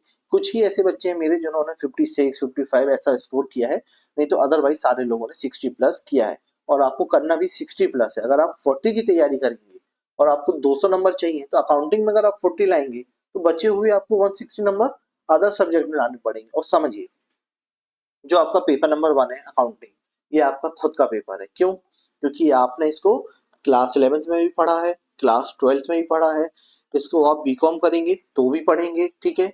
फिर आप इसको सीए फाउंडेशन में भी पढ़ेंगे, फिर इसको आप सीए इंटर में भी पढ़ेंगे, फिर इसको आप सीए फाइनल में भी पढ़ेंगे, और फिर जब सीए बन जाएंगे तो यही यही करना पड़ेगा। चाहे आप इनकम टैक्स करें, चाहे आप इनडायरेक्ट टैक्स जीएसटी करें, चाहे आप ऑडिट करें। ऑडिट तो होता ही किसका है, अकाउंटिंग का ही ऑडिट होता है। तो अकाउंटिंग आपका खुद का सब्जेक्ट है, इसलिए तो आप चार्टर्ड अकाउंटेंट है ना, इसलिए तो आप चार्टर्ड अकाउंटेंट, ये आपका खुद का सब्जेक्ट है। तो जो आप पढ़ चुके हैं 11 12 से, तो घर का सब्जेक्ट है, तो इसमें इतना स्कोर करना है कि आपको किसी और सब्जेक्ट में ज्यादा टेंशन लेने की जरूरत ना हो। ठीक है, तो हमको सीए फाउंडेशन अकाउंटिंग में इतना स्कोर करना है, हमको सोचना ही नहीं है कि 40 नंबर हमको लाने हैं पास होने के लिए। हमारा मिनिमम टारगेट होना चाहिए 60 और वो टारगेट हमारा जाना चाहिए 90 मार्क्स तक, क्योंकि स्कोर करना पॉसिबल है ना। क्या होता है कि लॉ आपके लिए नया है, लॉ आपके लिए भी नया है और सारे बच्चों के लिए नया है, तो लॉ में थोड़ी दिक्कत जाती है। फिर सेम विद क्यूए, बहुत सारे बच्चे 12 और 11 कॉमर्स में प्लेन कॉमर्स लेते हैं, हिंदी कॉमर्स लेते हैं, आईटी कॉमर्स लेते हैं, फिजिकल एजुकेशन लेते हैं और मैथ्स नहीं पढ़ते हैं, तो उनके लिए थोड़ा सा क्यूए में दिक्कत जाती है। और फिर आता है इकोनॉमिक्स, तो इकोनॉमिक्स बहुत इजी है स्कोर करना। तो अगर आपने इकोनॉमिक्स पढ़ा हुआ है तो आप बहुत अच्छा स्कोर करेंगे, नहीं पढ़ा हुआ तो आपको पढ़ना पड़ेगा। तो एनी डे अकाउंटिंग एक ऐसा सब्जेक्ट है जो आप पहले भी पढ़ चुके हैं और आगे भी पढ़ना है, इकोनॉमिक्स कभी नहीं पढ़ना। अगर आपने सीए फाउंडेशन इकोनॉमिक्स पढ़ी तो और बीकॉम बस में पढ़ेंगे, उसके बाद ना इंटर में इकोनॉमिक्स है, ना आर्टिकलशिप में इकोनॉमिक्स है, ना फाइनल में। वो अलग बात है कि अगर आप इकोनॉमिक्स में करियर परस्यू करते हैं तो आपको इकोनॉमिक्स मिलेगी, लेकिन सीए में आपको फिर इकोनॉमिक्स सीखने नहीं मिलेगी। तो अकाउंटिंग आपका खुद का है, आपका पर्सनल है। अकाउंटिंग में आपको इतनी मेहनत करनी है कि आप एटलीस्ट 60 और मैक्सिमम आप 90 नंबर तक के लिए स्कोर करें, और पॉसिबल है। पॉसिबल नहीं होता तो मैं आपसे ये बात नहीं करता। ठीक है, हमने क्या बात कर ली, हमारे पेपर के बारे में, कितने क्वेश्चन आते हैं, कैसे क्वेश्चन आते हैं और कैसे हमें मार्क्स स्कोर करना है थ्रू थ्योरी। ठीक है, तो ये हमने बेसिक बातें कर ली हमारी सीए फाउंडेशन पेपर 1 अकाउंटिंग के बारे में। फिर आते हैं थोड़ी सी और डिटेल डिस्कशन, जो मैं इसको पेपर के पहले भी करूंगा, ड्यूरिंग द क्लास भी करूंगा, लेकिन अभी भी आपको एक बार बता देता हूँ। सर कौन से पेन यूज करने हैं, तो बेटा सिर्फ ब्लैक बॉल पेन, सिर्फ और सिर्फ black ball pen. Ball pen क्या होता है, मतलब डॉट पेन। ठीक है, gel pen, fountain pen, ink pen कुछ नहीं चलेगा, सिर्फ black ball pen. Blue pen से लिखेंगे क्या होगा, कॉपी चेक नहीं होगी। अगर आपने पूरा पेपर ब्लू पेन से लिख दिया तो कॉपी चेक नहीं होगी, आपको ब्लैक बॉल पेन से ही लिखना है। सर कैलकुलेटर अलाउड है क्या, बिल्कुल, क्योंकि अब ये क्लास 11-12 नहीं है, ये प्रोफेशनल कोर्स है। तो आपकी एप्लीकेशन ऑफ माइंड चेक करना है, ना कि आपका कैलकुलेशन। तो कैलकुलेटर अलाउड है। सर कैलकुलेटर तो चलाना ही नहीं आता, कभी चलाया नहीं, तो बेटा हम सिखाएंगे क्लास में। तो हम क्लास में ही आपको पूरा कैलकुलेशन, कैलकुलेटर चलाना सिखाएंगे, कैसे कैलकुलेटर की बटन यूज होती है, क्या उसकी ट्रिक्स है, क्या उसकी मेमोरी टेक्निक्स है, कैसे हम कैलकुलेटर में ही मेमोरी सेव करके आंसर निकाल सकते हैं। तो पूरा आपको क्लास में ही सिखाएंगे, चाहे वो अकाउंटिंग क्लास हो चाहे वो क्यू है। तो क्योंकि हर टीचर के पास जिस जिसको कैलकुलेटर की नीड होती है वो आपको कैलकुलेटर सिखाते हैं। तो मैं आपको अकाउंटिंग के रिलेटेड जितना कैलकुलेटर होगा क्लास में सिखाऊंगा, क्यूए वाले सर क्यूए के लिए सिखाएंगे। फिर सर क्या ये यहाँ पे स्टेप मार्किंग होती है, तो सर बिल्कुल यहाँ पे स्टेप मार्किंग होती है। ठीक है, सपोज आपने 10 मार्क्स का क्वेश्चन किया जिसमें से आखिरी के 2 स्टेप आपके गलत हैं, तो आपको नीचे के 2 स्टेप के मार्क्स नहीं मिलेंगे, लेकिन हो सकता है कि आपको पहले के जो आपने स्टेप्स किए उसके बेसिस पे 6 मार्क्स अलॉट हो जाए। ठीक है, तो हो सकता है आपके आंसर पूरे परफेक्ट सॉल्व ना हो, लेकिन अगर 80-90%, 70%, 60% भी आंसर्स करेक्ट हैं तो आपको उतने मार्क्स अलॉट हो जाएंगे। फिर आते हैं, क्या एक इंपॉर्टेंट बात है, तो narration in the journal entry is important as it consist marks. तो जर्नल एंट्री आप जो आपने क्लास 11-12 में पढ़ी है, जहाँ पे आप नरेशन नहीं लिखते थे, मुझे पता आप नहीं लिखते थे, तो वो नरेशन यहाँ पे बहुत इंपॉर्टेंट हो जाता है कि अगर आपने नरेशन नहीं लिखा है तो आपके 2 marks of the journal entry में से आपको 1 मार्क्स अलॉट होगा। ठीक है, तो एंट्री के भी उतने ही मार्क्स है, नरेशन के भी उतने ही मार्क्स है। और same for C inter C final, चाहे आप सी फाउंडेशन दे रहे हो, इंटर दे रहे हो, सी फाउंडेशन फाइनल दे रहे हो, अकाउंटिंग में, एफआर में, एडवांस अकाउंटिंग में, सारे पेपर में आपको जर्नल एंट्री बहुत इंपॉर्टेंट हो जाती है। फिर आते हैं एग्जाम टाइमिंग, जो मैंने पहले भी डिस्कस किया, 2 से 5। ठीक है, उसके पहले आपको क्या मिलेगा, paper reading time of 15 minutes, that is 1:45 में पेपर आपके हाथ में होगा, लेकिन आप पेपर सॉल्व नहीं कर सकते, सिर्फ पेपर आपको मिलेगा, लेकिन आप आंसर शीट में लिखना आपको अलाउड नहीं करेगा आपका टीचर। ठीक है, तो आपको 1:45 में पेपर मिल जाएगा जिसको आपको सिर्फ रीड करना है अंटिल 2 PM। सो 1:45 से लेके 2 PM, दैट इज 15 मिनट आपको सिर्फ क्या करना है, पेपर रीड करना है। रीडिंग मतलब आपको डिसाइड करना है कि जितने भी 6 क्वेश्चन आए हैं उनमें से कौन से 5 आप सॉल्व करने वाले हैं और किस तरह के क्वेश्चन आए हैं, क्या क्या आपको रिक्वायरमेंट है। आपको एक माइंड में फ्रेम बनाना पड़ेगा कैसे मैं प्रोसीड करूंगा। ठीक है, तो ये हम आपको क्लास में भी सिखाएंगे कि कैसे पेपर पढ़ना है, कैसे डिसीजन लेने हैं, कैसे अप्रोच करना है एग्जामिनेशन को। ठीक है, तो ये है आपके पेपर के बारे में। सर पेपर दिखता कैसा है, तो चाहेंगे तो मैं आपको वो भी दिखा देता हूँ। ठीक है, तो मेरे पास लास्ट अटेम्प्ट का पेपर है जनवरी 26 का। ठीक है, पेपर आपको कुछ इस तरह दिखेगा, ये पेपर रिव्यू है, मतलब मैंने पेपर रिव्यू किया था, तो पेपर बहुत ही आसान आया था जनवरी 26 में, तो ये उसका रिव्यू है। ठीक है, तो ये पेपर है आपका जो आपको मिलता है, जहाँ पे क्लियर इंस्ट्रक्शन होते हैं कि answer to question are given only in English except in the case of candidate who has opted for Hindi medium. तो अगर आपने इंग्लिश में ही अपियर होने के लिए फॉर्म भरा है तो आपको आंसर इंग्लिश में ही लिखने पड़ेंगे। अगर आपने हिंदी में अपियर होने के लिए फॉर्म भरा है तभी आप हिंदी लिख सकते हैं, वरना आप हिंदी लिखेंगे तो आपका हिंदी में लिखा हुआ आंसर चेक नहीं होगा। If a candidate who has not opted for Hindi medium, his or her answer in Hindi will not be evaluated। मतलब अगर आपने इंग्लिश में फॉर्म भरा है कि मैं इंग्लिश में पेपर देने वाला हूँ और वहां जाके आपने हिंदी में लिख दिया तो आंसर चेक नहीं होंगे, चाहे वो पूरे ही सही क्यों ना हो। फिर most important question number 1 is compulsory. क्या लिखा है? Question number 1 is compulsory. मैंने क्या बना दी? उंगली, और उंगली मतलब ये इंपॉर्टेंट पॉइंट है। ये क्वेश्चन नंबर 1 कंपलसरी है, इस पे आपके पास चॉइस नहीं है। Then answer any 4 question from the remaining 5। So question number 1 important है और कंपलसरी है, तो वो आप चॉइस में नहीं है। फिर answer any 4 question from the remaining 5। So question number 2, question number 3, question number 4, question number 5, question number 6, इन 5 में से कोई 4 क्वेश्चन आपको सॉल्व करने हैं। तो ये 4 प्लस क्वेश्चन नंबर 1 कितने हो गए? 5। तो ऐसे ही करके आप पूरा 100 मार्क्स का पेपर अटेम्प्ट करेंगे। Working note should form part of the answer. तो वर्किंग नोट भी जो बनेंगे वो आपके पार्ट ऑफ द आंसर होंगे। तो ऐसा नहीं कि रफ में जाके कर देंगे और यहाँ आंसर लिख देंगे, नहीं, आपको उन्हीं आंसर के साथ वर्किंग नोट भी बनाना पड़ेगा। ठीक है, तो आंसर राइटिंग की पूरी प्रैक्टिस हम ही करेंगे आपके साथ क्लास में, जिससे पेपर के लिए आपको कोई भी डाउट ना रहे। ठीक है, जैसे ये क्वेश्चन नंबर 1, क्वेश्चन नंबर 1 का सब पार्ट ए जो कितने मार्क्स के लिए आया है? 12 मार्क्स के लिए। जो क्या है? State with reason whether the following statement are true and false. तो आपके पास ट्रू और फॉल्स आया हुआ है 12 मार्क्स का, दैट इज एमसीक्यू है, मतलब ट्रू फॉल्स है। ये हो गया थ्योरी। कहाँ से आती है सर ये थ्योरी? बहुत बेसिक कॉन्सेप्ट से आती है, जो हम हर क्लास के स्टार्टिंग में पढ़ेंगे, उन्हीं से मोस्टली आपके एमसीक्यू फ्रेम होते हैं। फिर क्वेश्चन नंबर 1 का B, that is what are the accounting standard, briefly explain the main advantage in setting accounting standard. ये क्या है? सेम क्वेश्चन है, ये बुक का ही क्वेश्चन है, रिपीट हो गया। कितने मार्क्स के लिए? 4 मार्क्स के लिए। ठीक है, फिर क्या है क्वेश्चन नंबर 1 का C, that is the practical question. ठीक है, तो ये भी आपके चैप्टर नंबर 2 से आया हुआ है, चैप्टर नंबर 2 यूनिट 1 से। ठीक है, तो इसी तरह से आपके हर क्वेश्चन में जो सब पार्ट होंगे वो अलग अलग चैप्टर से हो सकते हैं। तो ऐसा आपका पेपर दिखेगा। आप चाहेंगे तो मैं ये सारी चीजें आपको ग्रुप पे, टेलीग्राम पे, जहां भी हम जुड़े होंगे हम आपको शेयर कर देंगे, जिससे आपको पेपर देखने को मिल जाएगा। ठीक है, फिर पेपर रिव्यू क्या होता है? तो ये आता है कि कहाँ कहाँ से क्वेश्चन आए। तो ऐसे क्वेश्चन नंबर 1 का ए इन चैप्टर से आया, क्वेश्चन नंबर 1 का बी चैप्टर नंबर 1 यूनिट 7 से आया, फिर क्वेश्चन नंबर 1 का सी चैप्टर 2 यूनिट 1 से आया। इस तरह से हमने सारी मार्किंग करी थी पेपर होने के बाद। 5 बजे पेपर फ्री होता है, 6 बजे तक हम रिव्यू कर देते हैं कि पेपर कहाँ से आया था। ठीक है, टोटल 125 का क्वेश्चन आया था, क्योंकि उनमें से भी एक आपके पास पार्ट बी पार्ट सी में ऑप्शन रहता है। तो मोस्टली अब 125 का पेपर होने लगा है, जिसमें से कर आप मतलब 125 में भी 120 का आपके पास पेपर होता है, जिसमें से आपको 20 का लीव करना पड़ता है और 100 का आप सॉल्व करते हैं। ठीक है, फिर हमने डिस्कस किया था कि किस चैप्टर से सबसे ज्यादा मार्क्स का आया। तो चैप्टर नंबर 11 से 27, चैप्टर नंबर 2 से 23 और चैप्टर नंबर 10 से 22। मतलब आप देखेंगे कि तीन ही चैप्टर से 72 मार्क्स का आया था। लेकिन क्या हर बार ऐसा होगा? नहीं, यही तो गेम है। क्योंकि हर बार आपको ऐसा लगेगा कि पिछली बार तीन ही चैप्टर से ज्यादा आया था तो मैं यही चैप्टर करके चला जाता हूँ, मैं पास हो जाऊंगा। नहीं, ये क्या होता है, इंस्टीट्यूट आपको चेक करता है। ठीक है, तो आप सीए में प्रिडिक्ट नहीं कर सकते हैं कि क्वेश्चन कौन से आएंगे, पेपर कहाँ से आएंगे। आपको सारा ही पढ़ना पड़ेगा, सारी चीजें ही आपके लिए इंपॉर्टेंट है। ठीक है, तो ये हो गया हमारे basic of syllabus and basic of course के बारे में।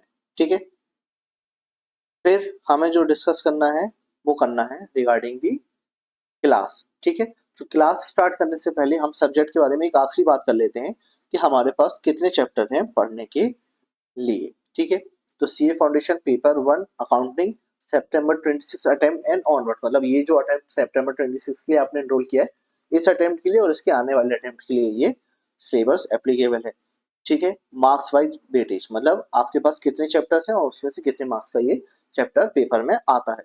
चैप्टर नंबर 1 है थ्योरेटिकल फ्रेमवर्क, ये बेसिकली हमारी थ्योरी है।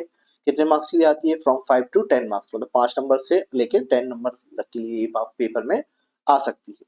फिर question number 2 accounting process, question number chapter number 3 bank reconciliation statement, chapter number 4 inventory, chapter number 5 depreciation, chapter number 6 bills of exchange. ये कितने मार्क्स के लिए आता है? 30 मार्क्स से लेके 35 मार्क्स के लिए। फिर इसी तरह chapter number 7, chapter number 8, chapter number 9 that is preparation of final accounts of sole proprietorship पढ़ा है 12th में, 11th में। फिर एनपीओ कुछ बच्चों ने पता स्टेट बोर्ड में पढ़ाया जाता है, एनपीओ सीबीएसई आईसीएसई में शायद नहीं पढ़ाया जाता है। फिर सिंगल एंट्री और अकाउंटिंग फॉर इनकम्प्लीट रिकॉर्ड कितने मार्क्स के लिए आता है, 20 से 25 के लिए। फिर इसी तरह से पार्टनरशिप एंड कंपनी अकाउंट्स कितने मार्क्स के लिए आता है, 15 to 20, 15 to 25। ठीक है, मैक्सिमम डेविएशन क्या हो सकता है, 5 to 10%, मतलब 5% प्लस माइनस। दैट मीन्स हो सकता है 15 में 5% ज्यादा पूछ ले, हो सकता है 5% कम पूछ ले, तो ये डेविएशन है, इतना वो इंस्टीट्यूट आपसे एक्सपेक्ट करता है। सर इंस्टीट्यूट मतलब ICAI।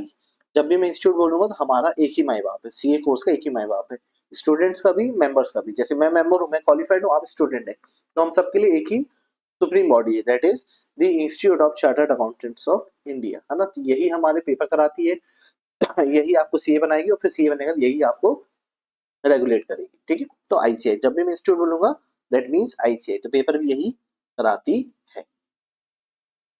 तो हमने डिस्कस कर लिया हमारे most of the basic of the subject. ठीक है, एक बार आप चैप्टर्स के नाम देख लीजिए, फिर हम डिस्कस करेंगे अबाउट द क्लास। ओके, तो I am giving you 2 minute to read the chapter, then we will go for the about the classes.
All right, तो हमने अभी तक क्या क्या डिस्कस कर लिया, about the faculty, then about the course, then about the subject. अब हम डिस्कस करते हैं अबाउट द क्लासेस। तो क्लासेस में क्या क्या आपको डिटेल्स और क्या क्या आपको मटेरियल और क्या क्या आपकी अदर क्वेरीज हैं जो सॉल्व की जाएंगी। ठीक है, तो सबसे पहले आते हैं क्लास के बारे में।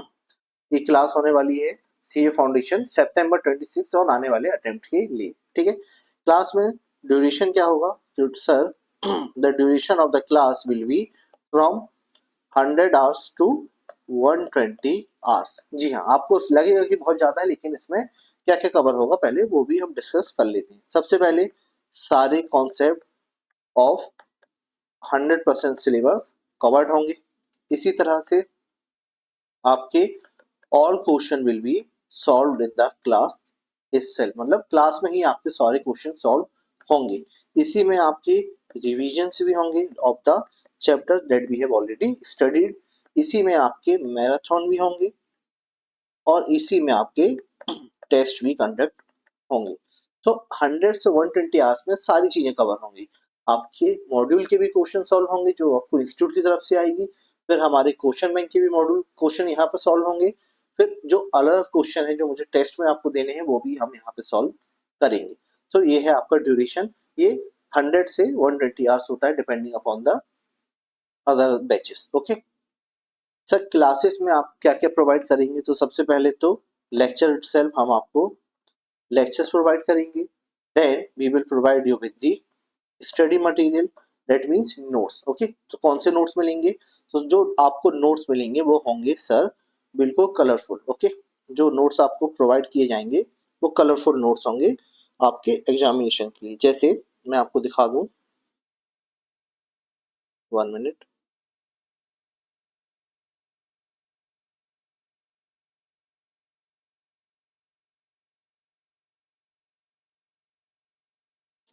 जैसे ये इस तरह के नोट्स आपको हम प्रोवाइड करेंगे जो कलरफुल होंगे। यहाँ पे हर कलर का एक सिग्निफिकेंट होगा कि अगर कोई चीज रेड कलर से हाईलाइटेड दैट मीन्स वो पेपर के लिए बहुत ज्यादा इंपॉर्टेंट है। जो आपकी हेडिंग्स होंगी वो ब्लैक से होंगी, जो आपका सब टेक्स्ट होगा वो ब्लू से होगा, फिर इसी तरह से बहुत सारी चीजें हम चार्ट्स में डिवाइड करेंगे जिससे आपको याद करने में, मेमोराइज करने में आसानी होगी। इसी तरह से कुछ जो ऐसे अदर पॉइंट्स होंगे उन्हें हम ग्रीन कलर से लिखेंगे जिससे आपको वो पेपर में आसानी से याद रहे कि किस कलर से हमने किस टॉपिक पढ़ा था और क्या इंपॉर्टेंट है, क्या हमको सिर्फ एक बार रीड करना है। तो हमने बहुत पूरे इस कोर्स को समराइज किया है अपने नोट्स में अदर अदर चैप्टर्स में। जैसे आप देखेंगे हर चैप्टर्स इसी तरह से प्रिपेयर किए हैं जिसमें आपको एक बार अगर आपने नोट्स रीड कर लिए then you are good to solve all the question और दी सीए फाउंडेशन अकाउंटिंग, है ना। इस तरह के नोट्स हम आपको प्रोवाइड करने वाले हैं जहाँ पर चार्ट्स का, कलर का बहुत सारा यूज होगा। ठीक है, ये हो गई नोट्स की बात। फिर ये हो गई नोट्स की बात। फिर नोट्स के बाद हम आपको और क्या प्रोवाइड करेंगे, तो हम आपको प्रोवाइड करेंगे क्वेश्चन बैंक, जो हमारे ऑफिशियल पार्टनर है विविडसु। विविडसु का क्वेश्चन बैंक आपको फिजिकल कॉपी मिलेगी और सेम हम यहाँ पे सॉल्व करेंगे। तो इन द सेम टाइम जब हम यहाँ क्वेश्चन सॉल्व करेंगे आपको पढ़ाने के लिए, तो आपके पास ही वो मॉड्यूल होना चाहिए, वो क्वेश्चन बैंक होना चाहिए, जिससे साथ में ही आप क्वेश्चन सॉल्व करेंगे और अपने डाउट्स शेयर करेंगे। तो इस तरह का ये क्वेश्चन बैंक है जहाँ पे इंस्टीट्यूट के सारे क्वेश्चन जो अभी तक पूछे जा चुके हैं और जो मटेरियल में है सारे यहाँ पे कवर्ड है। तो अगर आपने क्वेश्चन बैंक ही कर लिया देन 100% पेपर आपका यहाँ से कवर हो जाएगा। 100 नहीं तो टू बी मिनिमम, मतलब I am saying to be minimum 90% of the paper यहाँ से आपको देखने को मिलेगा। ठीक है, तो हम आपको प्रोवाइड करने वाले हैं notes, that means study material, फिर question bank and then board notes and then board notes. Sir board notes क्या होते हैं? ये जैसे यहाँ पे मैं आपको जो लिख रहा हूँ इसी तरह से मैं आपके क्वेश्चन सॉल्व करूंगा, तो आपके पास सॉल्यूशन जो मैंने किया है उसकी भी कॉपी आपके पास सेम टाइम अवेलेबल हो जाएगी हमारे वेबसाइट पे, जहाँ से आप कोर्स एक्सेस करेंगे। तो आपको ये भी दिखेगा कि सर ने कैसे सॉल्व किया था। हो सकता है कई बार आप लिख नहीं पाते हैं, राइट डाउन नहीं कर पाते हैं, तो आपको ये भी दिखेगा कि सर ने कैसे सॉल्व किया था। हो सकता है आप ट्रेवल कर रहे हो तो आप मोबाइल में भी ओपन करके पढ़ सकते हैं कि सॉल्यूशन कैसे हुआ। तो हर क्लास का आपको बोर्ड नोट्स भी यहाँ पे मिलेगा। ठीक है, फिर आते हैं सर डाउट सपोर्ट में, क्योंकि प्रैक्टिकल पेपर है डाउट्स तो आएंगे ही।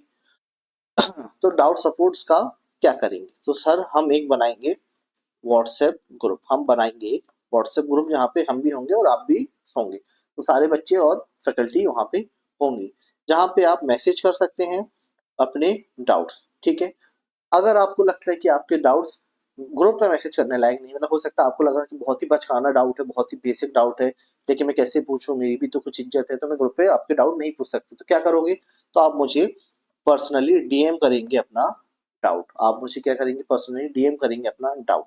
ठीक है, कहाँ डीएम करेंगे, तो सर लिख लीजिए मोबाइल नंबर 8817027905। ये मेरा पर्सनल नंबर है, मतलब पर्सनल प्रोफेशनल एक ही नंबर है। इसी नंबर पे मेरा व्हाट्सएप है, इसी पे मेरा टेलीग्राम पे, इसी फोन को मैं उठाता हूँ, इसी से मेरा सब कुछ है। ठीक है, तो इस नंबर पे आप मुझे मैसेज करेंगे, मैं आपका डाउट सॉल्व कर दूंगा। फर्स्ट प्रायोरिटी ऑफकोर्स हमेशा ग्रुप को होगी क्योंकि ग्रुप में बहुत सारे बच्चे हैं। उसके बाद मैं डीएम वाले डाउट सॉल्व करूंगा। तो कभी ऐसा होगा कि मान लीजिए मैं रात को ग्रुप पे डाउट सॉल्व कर रहा हूँ, तो मुझे डीएम मत करना कि अरे मेरा मैसेज डाउट भी तो है, मतलब मैं वो सॉल्व करूंगा लेकिन पहले ग्रुप के डाउट्स खत्म करूंगा फिर आपके डाउट्स खत्म करूंगा। सर अगर आपको लगता है कि डीएम में भी नहीं पूछ पा रहा हूँ, डाउट लिख ही नहीं पा रहा हूँ मेरा जो डाउट है, तो क्या करोगे, कॉल का क्या करोगे, कॉल। लेकिन कभी भी कॉल करोगे क्या, नहीं, कभी भी कॉल नहीं करना। सबसे पहले मैसेज करना, sir can I call you.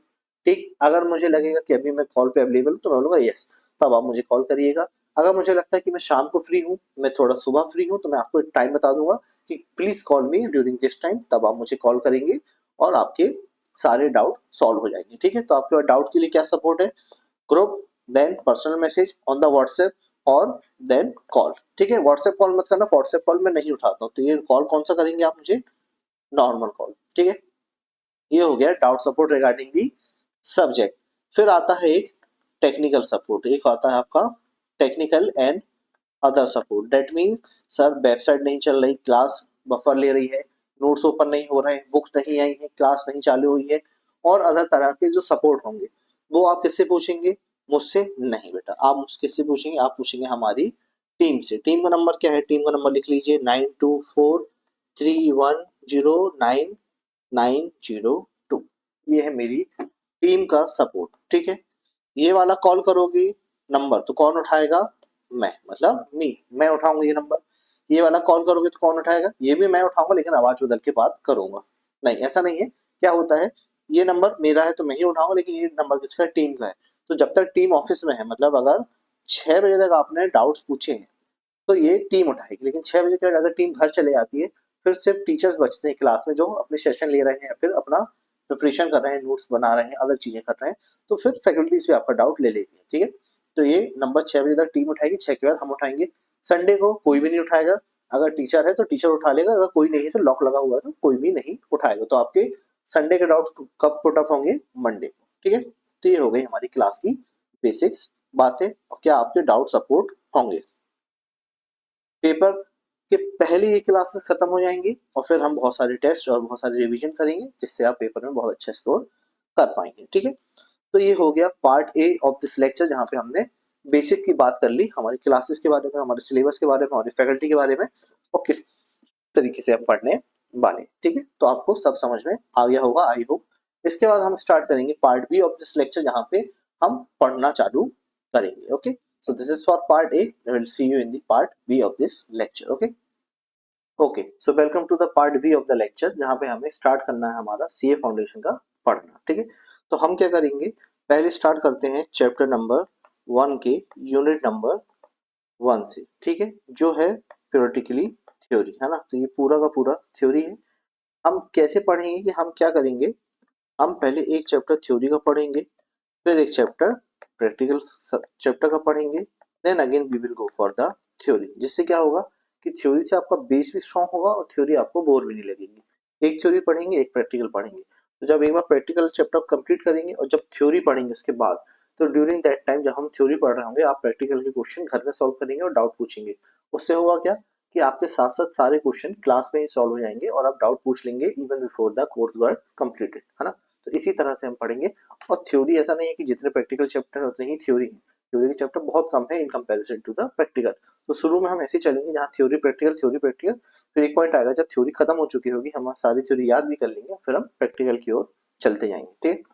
याद कैसे करना है, आज जो पढ़ेंगे उसे अगली क्लास में सबसे पहले हम शुरू के 5 से 10 मिनट में पूरा रिवाइज करेंगे। मतलब अगर 1 घंटे की क्लास में हमने पिछले दिन पढ़ा है, तो अगले दिन 5 से 10 मिनट में पूरा रिवाइज करेंगे, फिर आगे बढ़ेंगे। इसी तरह से अगर तीसरे दिन की जब क्लास होगी, तो पहले दिन और दूसरे दिन जो पढ़ा है उसको रिवाइज करेंगे, फिर थर्ड क्लास स्टार्ट करेंगे, and same goes for the fourth day. इससे ये होगा कि जैसे जैसे हम ग्रेजुअली पढ़ते आएंगे, सारी चीजें हमको एक एक्यूमुलेटेड होकर याद हो जाएंगी, ठीक है। तो ये बेस्ट वे होता है हमारी प्रोफेशनल स्टडीज की, जहाँ पे कोर्स बहुत ज्यादा है लेकिन समय कम है। तो इसी तरह से आप पढ़ेंगे जिससे आपको पेपर के पहले ये बिल्कुल भी पैनिक नहीं होगा, ठीक है। तो इस तरह से हम पढ़ते हैं। तो चलो स्टार्ट करते हैं हमारा पहला चैप्टर, चैप्टर 1 यूनिट 1, ओके। कुछ इस तरह से आपके नोट्स हैं, यही नोट्स आपको हार्ड कॉपी में मिलेंगे, ठीक है। तो स्टार्ट करते हैं। सबसे पहले हमारा चैप्टर नेम है थ्योरेटिकल फ्रेमवर्क। सो नाम से ही जाहिर सारी चीजें थ्योरी पे हो रही है, और किस पे हो रही है, फ्रेमवर्क। फ्रेमवर्क मींस जिस फ्रेम के विद इन द अकाउंटिंग काम करती है, उस फ्रेमवर्क की सारी थ्योरी हम यहाँ पे पढ़ेंगे। जिसमें सबसे पहले unit 1 which to discuss about the meaning and scope of accounting. तो हम यहाँ पे जानेंगे कि मीनिंग क्या है अकाउंटिंग की, and what is the scope of accounting. इसी पे हम पूरी डिस्कशन करेंगे, चर्चा करेंगे और याद करेंगे, ठीक है। क्या याद करना है, क्या याद नहीं करना है, वो मैं आपको ड्यूरिंग द क्लास बताता चलूंगा, क्योंकि याद सब कुछ नहीं करना है ना। ये क्लास 11 12 का बिजनेस स्टडीज नहीं है कि सारी थ्योरी याद कर ली, अकाउंटिंग है। तो जो चीजें याद करने वाली है मैं आपको कह दूंगा कि बेटा इसको याद ही करना है। जो चीजें याद करने वाली नहीं है, जहाँ पे सिर्फ हेडिंग्स पर ध्यान रखना है, मैं आपको बता दूंगा कि यहाँ पे थ्योरी हेडिंग्स को ही ध्यान रखना है, ठीक है। तो स्टार्ट करते हैं with the first topic for the day, that is meaning of accounting, okay. Start करते हैं with the first topic for the day, that is the meaning of accounting. तो अकाउंटिंग की मीनिंग क्या होती है, ठीक है। सबसे पहले आपने दो टर्म सुने होंगे, मीनिंग एंड डेफिनेशन, ठीक है। आपने दो टर्म सुने होंगे, एक होता है डेफिनेशन, एक होता है मीनिंग, ठीक है। जनरली लोग इसको सेम समझते हैं, पर आप बताइए क्या ये दोनों चीजें सेम है या अलग अलग है। ये दोनों चीजें अलग अलग है, ठीक है। This is not same, they are different from each other. देखिए अब कैसे डिफरेंट है हम समझते हैं, समझिए। डेफिनेशन का मतलब होता है कि एक्सैक्ट वर्डिंग। डेफिनेशन का मतलब होता है कि जो एक्सैक्ट वर्डिंग लिख दी बस वही होगा definition, you cannot change it, you cannot change it. So definition जो होती है वो रिजिड होती है in nature, but when it comes to meaning, तो meaning is more liberal and flexible, meaning is more liberal and flexible, you can change the meaning as you want, मतलब आपका मोटा मोटा फ्रेमवर्क सेम होना चाहिए, आप अपने शब्दों में उसका मतलब बदल सकते हैं, लेकिन डेफिनेशन में आप एक वर्ड भी चेंज नहीं कर सकते। जैसे अगर आपने मूवी देखी होगी, मूवी बाहुबली, तो बाहुबली में जो बाहुबली की मॉम रहती है, उनका डायलॉग है मेरा वचन ही है शासन, मतलब उन्होंने जो कह दिया वही रूल है, तो ये क्या हो गया, डेफिनेशन। बट मीनिंग का मतलब ये होता है किसी चीज को आसान भाषा में समझाना, इसलिए डेफिनेशन हमेशा रिजेक्ट होती है, कोई एक अथॉरिटी होती है जो उसे डिफाइन करती है, और मीनिंग कोई भी बता सकता है। जैसे मैं अगर आपको पढ़ा रहा हूँ तो मैं भी आपको मीनिंग बता सकता हूँ, आप अपने जूनियर्स को बता सकते हैं, आप अपने क्लासमेट्स को बता सकते हैं। तो definition is always given by the authority and meaning is just describe as a general word. Okay, तो हमारे जो हेडिंग है आज की वो है मीनिंग ऑफ अकाउंटिंग। तो सबसे पहले ये जो मीनिंग गिवन हुई है ये एक्चुअली मीनिंग नहीं है, this the definition, this is the definition. Okay, so the definition of accounting is an art. Okay, so just highlight the word that is art. So first of all, the definition is saying that accounting is the, one minute, the definition is saying that accounting is an art. Okay, art of what? So accounting is an art of recording, classifying and summarizing in a significant manner and in terms of money the transaction and events which are in part or at least of a financial character and interpreted the result thereof. Too much of complex word, but this is the definition. So definition क्या होता है, बहुत ही complex वर्डों से बनती है, ठीक है। आइए अब इसको हम ब्रेक डाउन करेंगे in order to understand each and every word. Okay, so what is given as the definition? First of all, this definition किसने दिया है? Because I told you that definition is always given by the authority. So this definition has been given by the American Institute of Certified Public Accountant in 1961. किसने दी है ये definition? American Institute of Certified Public Accountant, that is US का वो institute जो यूएससीपी का course कराता है, ठीक है। तो American institute of certified public accountant ने आपको डेफिनेशन दी है 1961 में, that accounting is N art, that accounting is an art. Now focus the word art. Why art? Why not science? Because you can describe things in a, either they can be art, either they can be science, but accounting को art क्यों कहा गया, science क्यों नहीं कहा गया? Because science के अपने rule होते हैं, अपने laws होते हैं, ठीक है। You cannot change it, because if the science is told that कि आपको you can say that velocity का जो rules हैं और उसके बाद जो ग्रेविटी के रूल्स, तो साइंस ने जो रूल बनाए हैं वो सेम रहेंगे, whether you are in India, whether you are in America, Australia, anywhere in the world. तो जो साइंस है जिसकी जो रूल्स एंड रेगुलेशन है वो हमेशा सेम रहेंगे, इवन आफ्टर रिपीटेड एक्सपेरिमेंट, है ना। तो कितनी बार भी आप उसको ट्राई करेंगे रिजल्ट आपको सेम मिलेगा, हेंस दे बिकम साइंस। तो जहाँ पे एक्सेक्ट रूल्स एंड प्रिंसिपल होते हैं वो चीज क्या होती है, साइंस। बट अकाउंटिंग को आर्ट कहा गया है, क्यों? क्योंकि बिकॉज आप कहेंगे सर अकाउंटिंग में भी तो रूल्स हैं, we have understood three golden rules of accounting, हमें पता है अकाउंटिंग में क्या करना है, तो हमारे पास भी रूल्स है, हमारे पास भी प्रिंसिपल है, तो अकाउंटिंग भी साइंस होनी चाहिए? नहीं, अकाउंटिंग आर्ट है, साइंस क्यों नहीं है? Because accounting involves assumptions and prediction. Accounting involves assumption, prediction and provisions.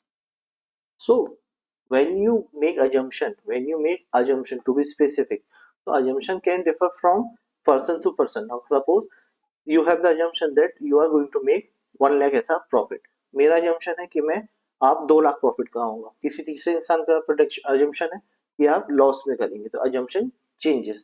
so assumption जो है उसकी वजह से अकाउंटिंग क्या है, आर्ट है, ना कि साइंस। बिकॉज आपको प्रोविजनिंग करनी है, you make provision for bad डेब्ट, you make provision for loss, you make provision for income tax, है ना। यह सब तो आपने प्रोविजन फॉर बैड डेब्ट तो बनाए हैं यूएस को लेवल पे। तो जब आप प्रोविजन करते हैं कि 5% मेरा बैड डेब्ट होगा, तो ये क्या है, एक अजम्पशन ले रहे हैं आप, है ना। इसमें कोई आपके पास ऐसे रूल्स नहीं है, कोई लॉ नहीं, कोई law of physics, law of principle, law of chemistry नहीं। तो अकाउंटिंग भी बनता है आर्ट, ना कि science. So hence accounting is an art and not a science. तो अब पता चल गया अकाउंटिंग आर्ट क्यों है, साइंस क्यों नहीं, क्योंकि एक्सेक्ट रूल्स एंड प्रिंसिपल हमारे पास नहीं है। ठीक है, then comes further breakdown that accounting is an art of recording.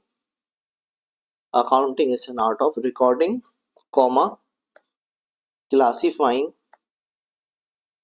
and summarizing. Okay, यही में मतलब है जो हमने डेफिनेशन में अभी पढ़ा। तो क्या गिवन था आपके पास, that accounting is an art of recording, classifying and summarizing. Okay, accounting is an art of recording, classifying and summarizing in a significant manner and in terms of money. Okay,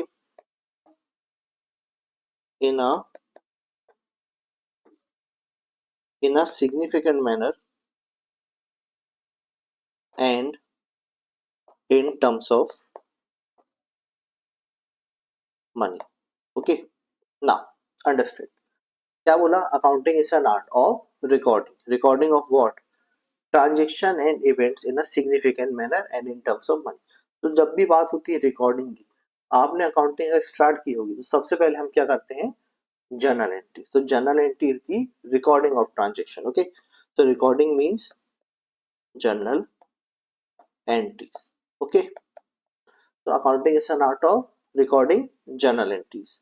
Then classifying what, the entry which you have made. तो जब हम entry करते हैं that A account debit to B account, cash account debit to bank, ये क्या क्या entry, फिर हम उससे क्या करते हैं, लेजर में जाके पोस्ट करते हैं। अगर आपने अकाउंटिंग, जिन बच्चों ने अकाउंटिंग क्लास 11 12 पढ़ी है वो रिलेट कर रहे हैं, जिन्होंने नहीं पढ़ी है वेट करिए, आगे हम जब पूरा ब्रिज करेंगे पुराना जितना आपने नहीं पढ़ा है तब हम ये सारी चीजें कवर करेंगे, then you will understand again. Okay, तो हमने रिकॉर्ड कर लिया, that is journal entry. Then classifying, so classify क्या करना है, लेजर में, we need to classify in the ledger. So classify into the ledger. ठीक है, तो recording that is journal entry, then classifying that is classifying entries into the particular ledger. Okay, then comes summarising. तो आपने record कर ली journal entry, classify कर ली, फिर क्या करते हैं हम, समराइज करते हैं, सारे अकाउंट्स का क्लोजिंग बैलेंस निकालते हैं और क्या प्रिपेयर करते हैं, trial balance. Okay, so this is means preparing of trial balance.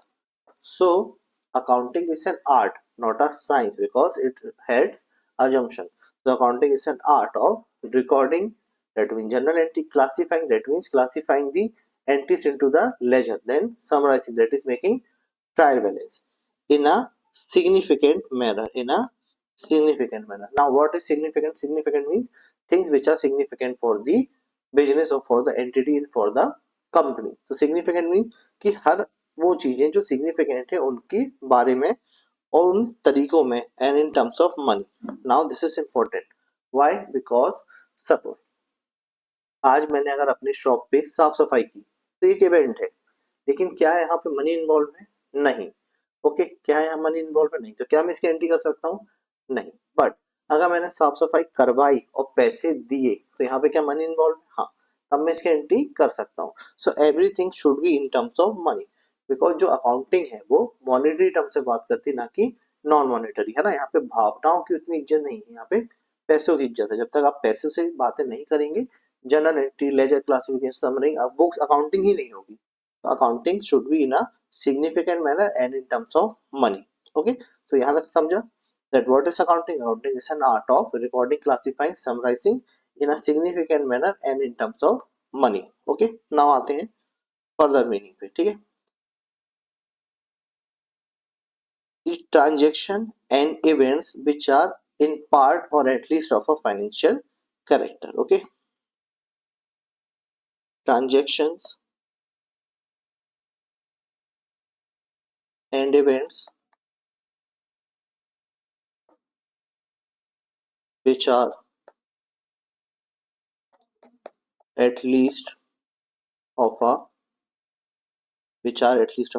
financial characteristics, okay, or financial character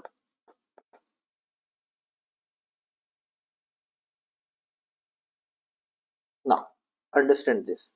The transaction. Okay, what is transaction?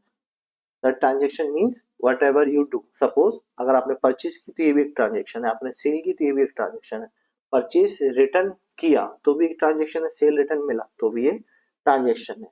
And events, events can be anything. Suppose fire हो गई आपकी दुकान में तो क्या हो गया, event है. ठीक है.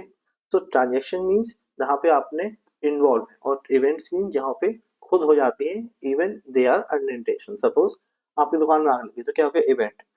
आग लगने से नुकसान हुआ तो आपको भी करना पड़ेगा, लॉस बुक्स में रिकॉर्ड करना पड़ेगा. So we are talking about that recording, summarizing, classifying transaction in a significant manner and in terms of money, the transaction and events. So both transaction भी, event भी, which are at least of a financial character. तो क्या क्या record करना है, वो सारे transaction, वो सारे इवेंट जो कम से कम एक फाइनेंशियल कैरेक्टर के हों. That means it should not be not financial in nature. It should not be non financial in nature. मतलब सपोज वही एग्जांपल लेते हैं, अगर आपने अपनी दुकान में सफाई की और खुद ही की, किसी को पैसे नहीं दिए तो क्या हो गया, non financial in nature. But अगर आपने अपनी दुकान में सफाई की और किसी को पैसे दिए तो क्या हो गया, financial in nature. In the same way अगर आपने किसी चीज को स्क्रैप आउट किया, सपोज आपने अपने यहाँ कबाड़ फेंका तो क्या हो गया, नॉन फाइनेंशियल. पर सपोज आपने वही कबाड़ बेचा और उसके बदले में आपको पैसे मिले तो क्या हो गया, financial in nature. So everything should be financial in nature and should be in terms of money. तब जाके क्या होगा, हमें अकाउंटिंग कर पाएंगे. तो अकाउंटिंग की मीनिंग क्या हुई अभी तक, that accounting is an art of recording, classifying, summarizing in a significant manner and in terms of money the transaction and event which are at least of a financial character. ठीक है, ये यहां तक हमने मीनिंग पढ़ी. And the last line is interpreting the result thereof and interpreting the result thereof. That means the last line, interpreting the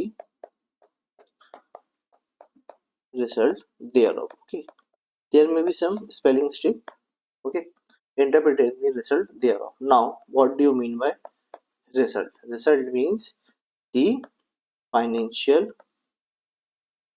statement. Result means the financial statement, that is it can be balance sheet, profit or loss or profit and loss and trading account. हम जब ये देखेंगे कि हमारा profit हुआ है या loss, हमारी कितनी एसेट है, हमारी कितनी लायबिलिटी है, तो ये जो रिजल्ट है इसको जब इंटरप्रिटेट करते हैं तो क्या बन जाता है, अकाउंटिंग. तो अकाउंटिंग की पूरी समरी क्या क्लासीफाई होती है, that accounting is an art of recording, classifying, summarising and interpreting the result thereof. Okay, सबसे पहले आते हैं first, that is recording, then classifying, then summarizing, and then interpreting the results. Okay, so recording means journal entry, classifying means ledger posting, summarizing means trial balance. Okay, and result means financial statement, or you can say in a simple terms that final accounts. Okay, so this is the part which is there in the meaning of accounting. Now journal entry कहाँ पे पढ़ेंगे sir, हम पढ़ेंगे chapter number 2 में. Ledger posting कहाँ पे पढ़ेंगे, chapter number 2 में. ट्रायल बैलेंस कहाँ पढ़ेंगे, चैप्टर नंबर 1 में. Result that is financial statement कहाँ पढ़ेंगे, चैप्टर नंबर 7 पे. ठीक है, तो आपके कोर्स में ही जो पढ़ना है हमें वो कहाँ पे छुपा हुआ है, पूरा अकाउंटिंग में. कहाँ छुपा हुआ है, in the meaning of accounting. तो मीनिंग ऑफ अकाउंटिंग में ही सारी चीजें छुपी हुई हैं जो हमें पढ़ना है. So now comes to the meaning of accounting that accounting is an art of recording, classifying and summarizing in a significant manner and in terms of money transaction and event which are in part or at least of a financial character and interpreting the result thereof. So ये meaning हो गई accounting की, जिसको define किया किसने, AICPA, that is American institute of certified public accountant in 1961. Sir याद करना है क्या ये? नहीं, याद नहीं करना है. ठीक है, एक दो बार रीड करोगे अपने आप याद हो जाएगी. मैं क्लास में रिवाइज करूंगा तो चीजें अपने आप और याद हो जाएंगी. इसी तरह से हमें पढ़ते हुए चलना है. ठीक है, देन एक और डेफिनेशन किसने दी है, ये अमेरिकन एसोसिएशन ऑफ अकाउंटेंट. ठीक है, इनने ये डेफिनेशन दी है, that is accounting is the process of identifying, measuring and communicating economic information to permit inform judgement and precision by the users of the accounts. Okay, तो ये भी एक डेफिनेशन है. मेन डेफिनेशन हमारे लिए ऊपर वाली है, दैट इज ये वाली, और ये एक सेकंड डेफिनेशन है जो आपके सिलेबस में है. ठीक है, तो जितनी भी डेफिनेशन है यहाँ पे डिफाइन. फिर फंक्शन ऑफ अकाउंटिंग को लेकर भी बात हुई है, that the function of accounting is to provide quantitative information primarily of financial nature about economic entities that is needed to be useful in make economic decision. तो अभी function हम आगे पढ़ेंगे तब हम इसकी फिर से चर्चा करेंगे, लेकिन अभी यहाँ पे आपको नोट डाउन कराई हुई है. ठीक है, now comes the red part, that is जितने भी आपको रेड पार्ट मिलेंगे आपके बुक में, जितने भी आपको रेड पार्ट मिलेंगे आपकी बुक में, आपके नोट्स में, वो क्या है, मोस्ट इंपॉर्टेंट है आपके एग्जामिनेशन के लिए. वो है मोस्ट इंपॉर्टेंट आपके एग्जामिनेशन पॉइंट ऑफ व्यू से, that is financial statement are a part of accounting. तो ये एमसीक्यू बार बार पेपर में पूछा जा चुका है, whether financial statement are part of accounting और नॉट. ठीक है, हमने यहाँ क्या पढ़ा, interpreting the result thereof, that is result मतलब फाइनेंशियल स्टेटमेंट. सो अगर मीनिंग में फाइनेंशियल स्टेटमेंट है तो क्या वो अकाउंटिंग का पार्ट है? हाँ है, लेकिन क्वेश्चन ऐसा घुमा के पूछा इंस्टीट्यूट ने कि बच्चों को कंफ्यूजन होता है, इसलिए क्या किया हमने, वो सारी चीजें नोट्स में इनकॉर्पोरेट कर ली कि आपको कोई कंफ्यूजन ना रहे. सो अगर क्वेश्चन आएगा that financial statement are whether part of accounting, yes और no, so you should write yes, this is true that financial statement are a part of accounting. Okay, तो इस तरह से हमने सारे ही क्वेश्चंस को अपने ही नोट्स में कवर किया है, जिससे अगर आपने नोट्स भी पढ़ लिए then you are good for the examination. Okay, so this is the meaning of accounting. Okay, तो हमने मीनिंग ऑफ अकाउंटिंग पढ़ ली. अब हम आते हैं हमारे नेक्स्ट पार्ट पे, हमारे चैप्टर नंबर 1 पे, जैसे that is the procedure of accounting. Accounting के प्रोसीजर क्या है? ठीक है, तो अकाउंटिंग के प्रोसीजर पहले दो पार्ट में डिवाइड होते हैं. Part 1 that is general financial information, फिर आता है part 2 that is using the financial information. Okay, तो सबसे पहले लिखते हैं जनरेटिंग फाइनेंशियल इंफॉर्मेशन.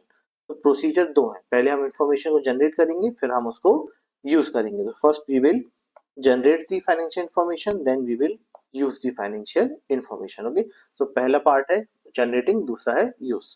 आते हैं generating the financial information. तो सबसे पहले क्या है, recording, जो हम definition में ऑफकोर्स डिस्कस कर चुके हैं. recording means journal entries. okay, then second क्या है, using generating the financial information में second part that is classifying, that is classifying. so ये क्या हो गया आपका लेजर पोस्टिंग, ये क्या है आपका लेजर पोस्टिंग. फिर आया समराइजिंग, फिर क्या आया समराइजिंग, दैट आप अपने बुक्स को, अकाउंट्स को क्या करते हैं, क्लोज करते चलते हैं और क्या प्रिपेयर करते हैं, ट्रायल बैलेंस. आप क्या करना चाहते हैं, ट्रायल बैलेंस प्रिपेयर करना स्टार्ट करते हैं. ठीक है, तो हम क्या पढ़ रहे हैं, हम पढ़ रहे हैं प्रोसीजर ऑफ अकाउंटिंग. यहाँ पे पहला प्रोसीजर है about the generating the financial information, दूसरा है about using the financial information. Generating of financial information में क्या आता है, सबसे पहले recording that is general entry, फिर क्या आता है classifying that is ledger posting, फिर क्या आता है summarising that is trial balance. फिर आते हैं यूजिंग द फाइनेंशियल इंफॉर्मेशन, जिसमें सबसे पहले आपका आएगा analysing. Now sir what is analysing, suppose आपने क्या किया, ट्रायल बैलेंस प्रिपेयर करना स्टार्ट कर दिया, आपने अपने लेजर्स का क्लोजिंग बैलेंस निकालना स्टार्ट कर दिया. फिर हम एनालाइज करते हैं कि जितनी भी फिक्स्ड एसेट हैं जिनका बैलेंस डेबिट है उनको एक साथ रखें, फिर जितने भी आपके पास लायबिलिटीज हैं जिनका क्रेडिट बैलेंस है उनको एक साथ डिफाइन करें, है ना. जैसे आप देखते हैं ट्रायल बैलेंस में तो पहले plant and machinery, building, land and stock, फिर अदर आइटम्स आते हैं. इस तरह से क्या होता है, ये एनालाइज करते हैं कितने आपके फिक्स एसेट है, कितने आपकी लायबिलिटी, कितने आपकी इनकम है, कितने आपके एक्सपेंसेस है, कौन से एक्सपेंस आपके डायरेक्ट एक्सपेंस है, कौन से एक्सपेंस आपके इनडायरेक्ट। ये आप क्या करती है, एनालाइज करते हैं। ठीक है, तो सबसे पहले क्या करेंगे, रिकॉर्ड करेंगे, क्लासिफाई करेंगे, समराइज करेंगे। जब इतना आप कर लेंगे, मतलब आपने जनरेट कर दी इन्फॉर्मेशन, अब यूज करने की बारी है, तो सबसे पहले एनालाइज करेंगे वहां जो इन्फॉर्मेशन जनरेट हुई है उसको। ठीक है, एनालाइज करने के बाद हम क्या करेंगे, इंटरप्रिटेट करेंगे। इंटरप्रिटेट मतलब देखेंगे कि ये क्या कह रहे हैं, मतलब हम ये देखेंगे कि हमारी फाइनेंशियल इंफॉर्मेशन क्या कह रही है। क्या ये हमें बता रही है कि हमारा प्रॉफिट है, क्या ये हमें बता रही है कि हमारा लॉस है। हम देखेंगे हमारी एसेट बढ़ गई है या कम हो गई है।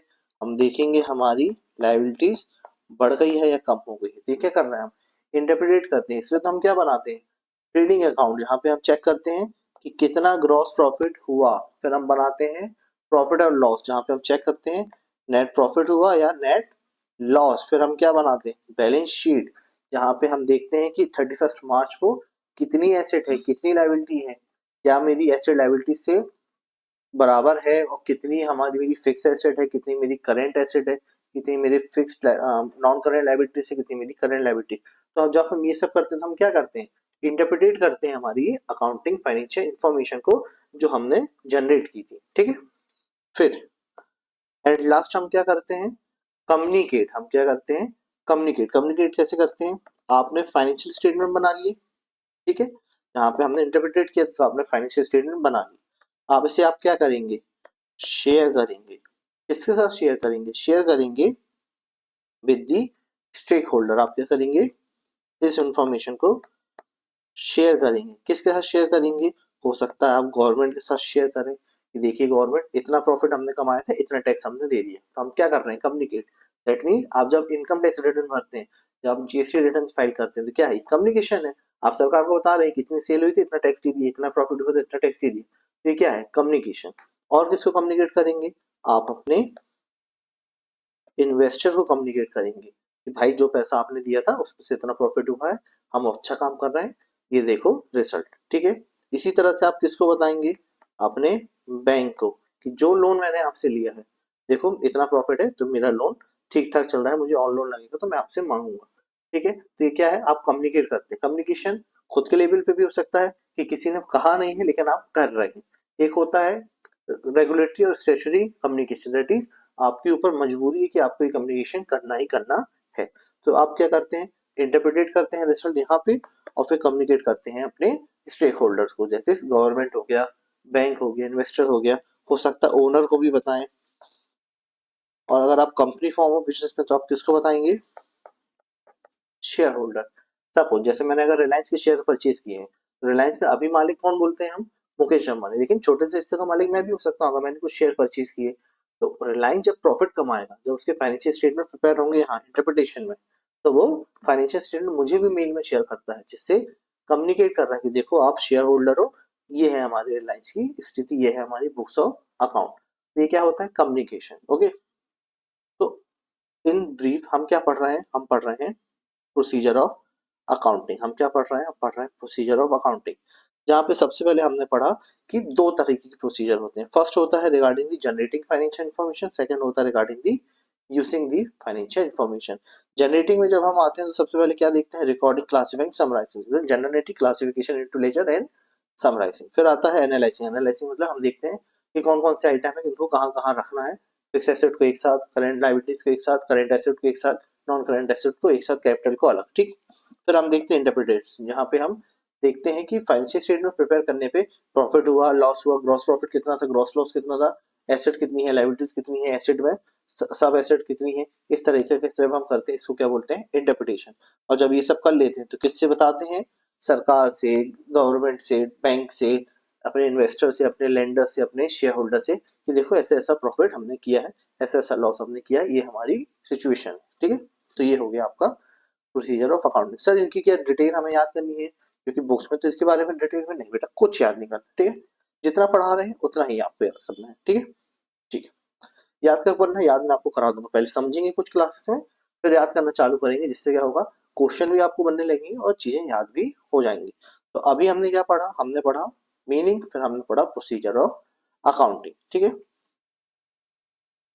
ठीक है, चलो अब हमें नेक्स्ट क्लास में क्या पढ़ना है, ऑब्जेक्टिव ऑफ अकाउंटिंग, फिर हम पढ़ेंगे फंक्शन ऑफ अकाउंटिंग, फिर उसके बाद हम आएंगे बुक कीपिंग एंड अकाउंटिंग के डिफरेंस में, और ऐसे करते करते हम चैप्टर को खत्म करेंगे, जहाँ पे बहुत सारे आपको चार्ट्स भी मिलेंगे चीजों को रिकॉल करने के लिए, याद करने के लिए। ठीक है, तो आज हमने क्या पढ़ा, meaning of accounting, that accounting is an art of recording, classifying, summarising in a significant manner in terms of money the transaction event which are at least of a part of financial character and interpreting the result thereof। किसने दी है definition, ये definition दी है आपको American institute of certified public accountant ने, कब दी है, 1961। ठीक है, याद करना है कि नहीं करना, ठीक है, बता रहा हूँ जिससे आपको ध्यान रहे चीजें। ठीक है, बस तो आज के लिए हमने मीनिंग और प्रोसीजर ऑफ अकाउंटिंग पे बात की है, और हमने देखा कि मीनिंग से हमारे कौन से अलग अलग चैप्टर्स लिंक्ड है हमारे सीए फाउंडेशन के अकाउंटिंग के ही सिलेबस में।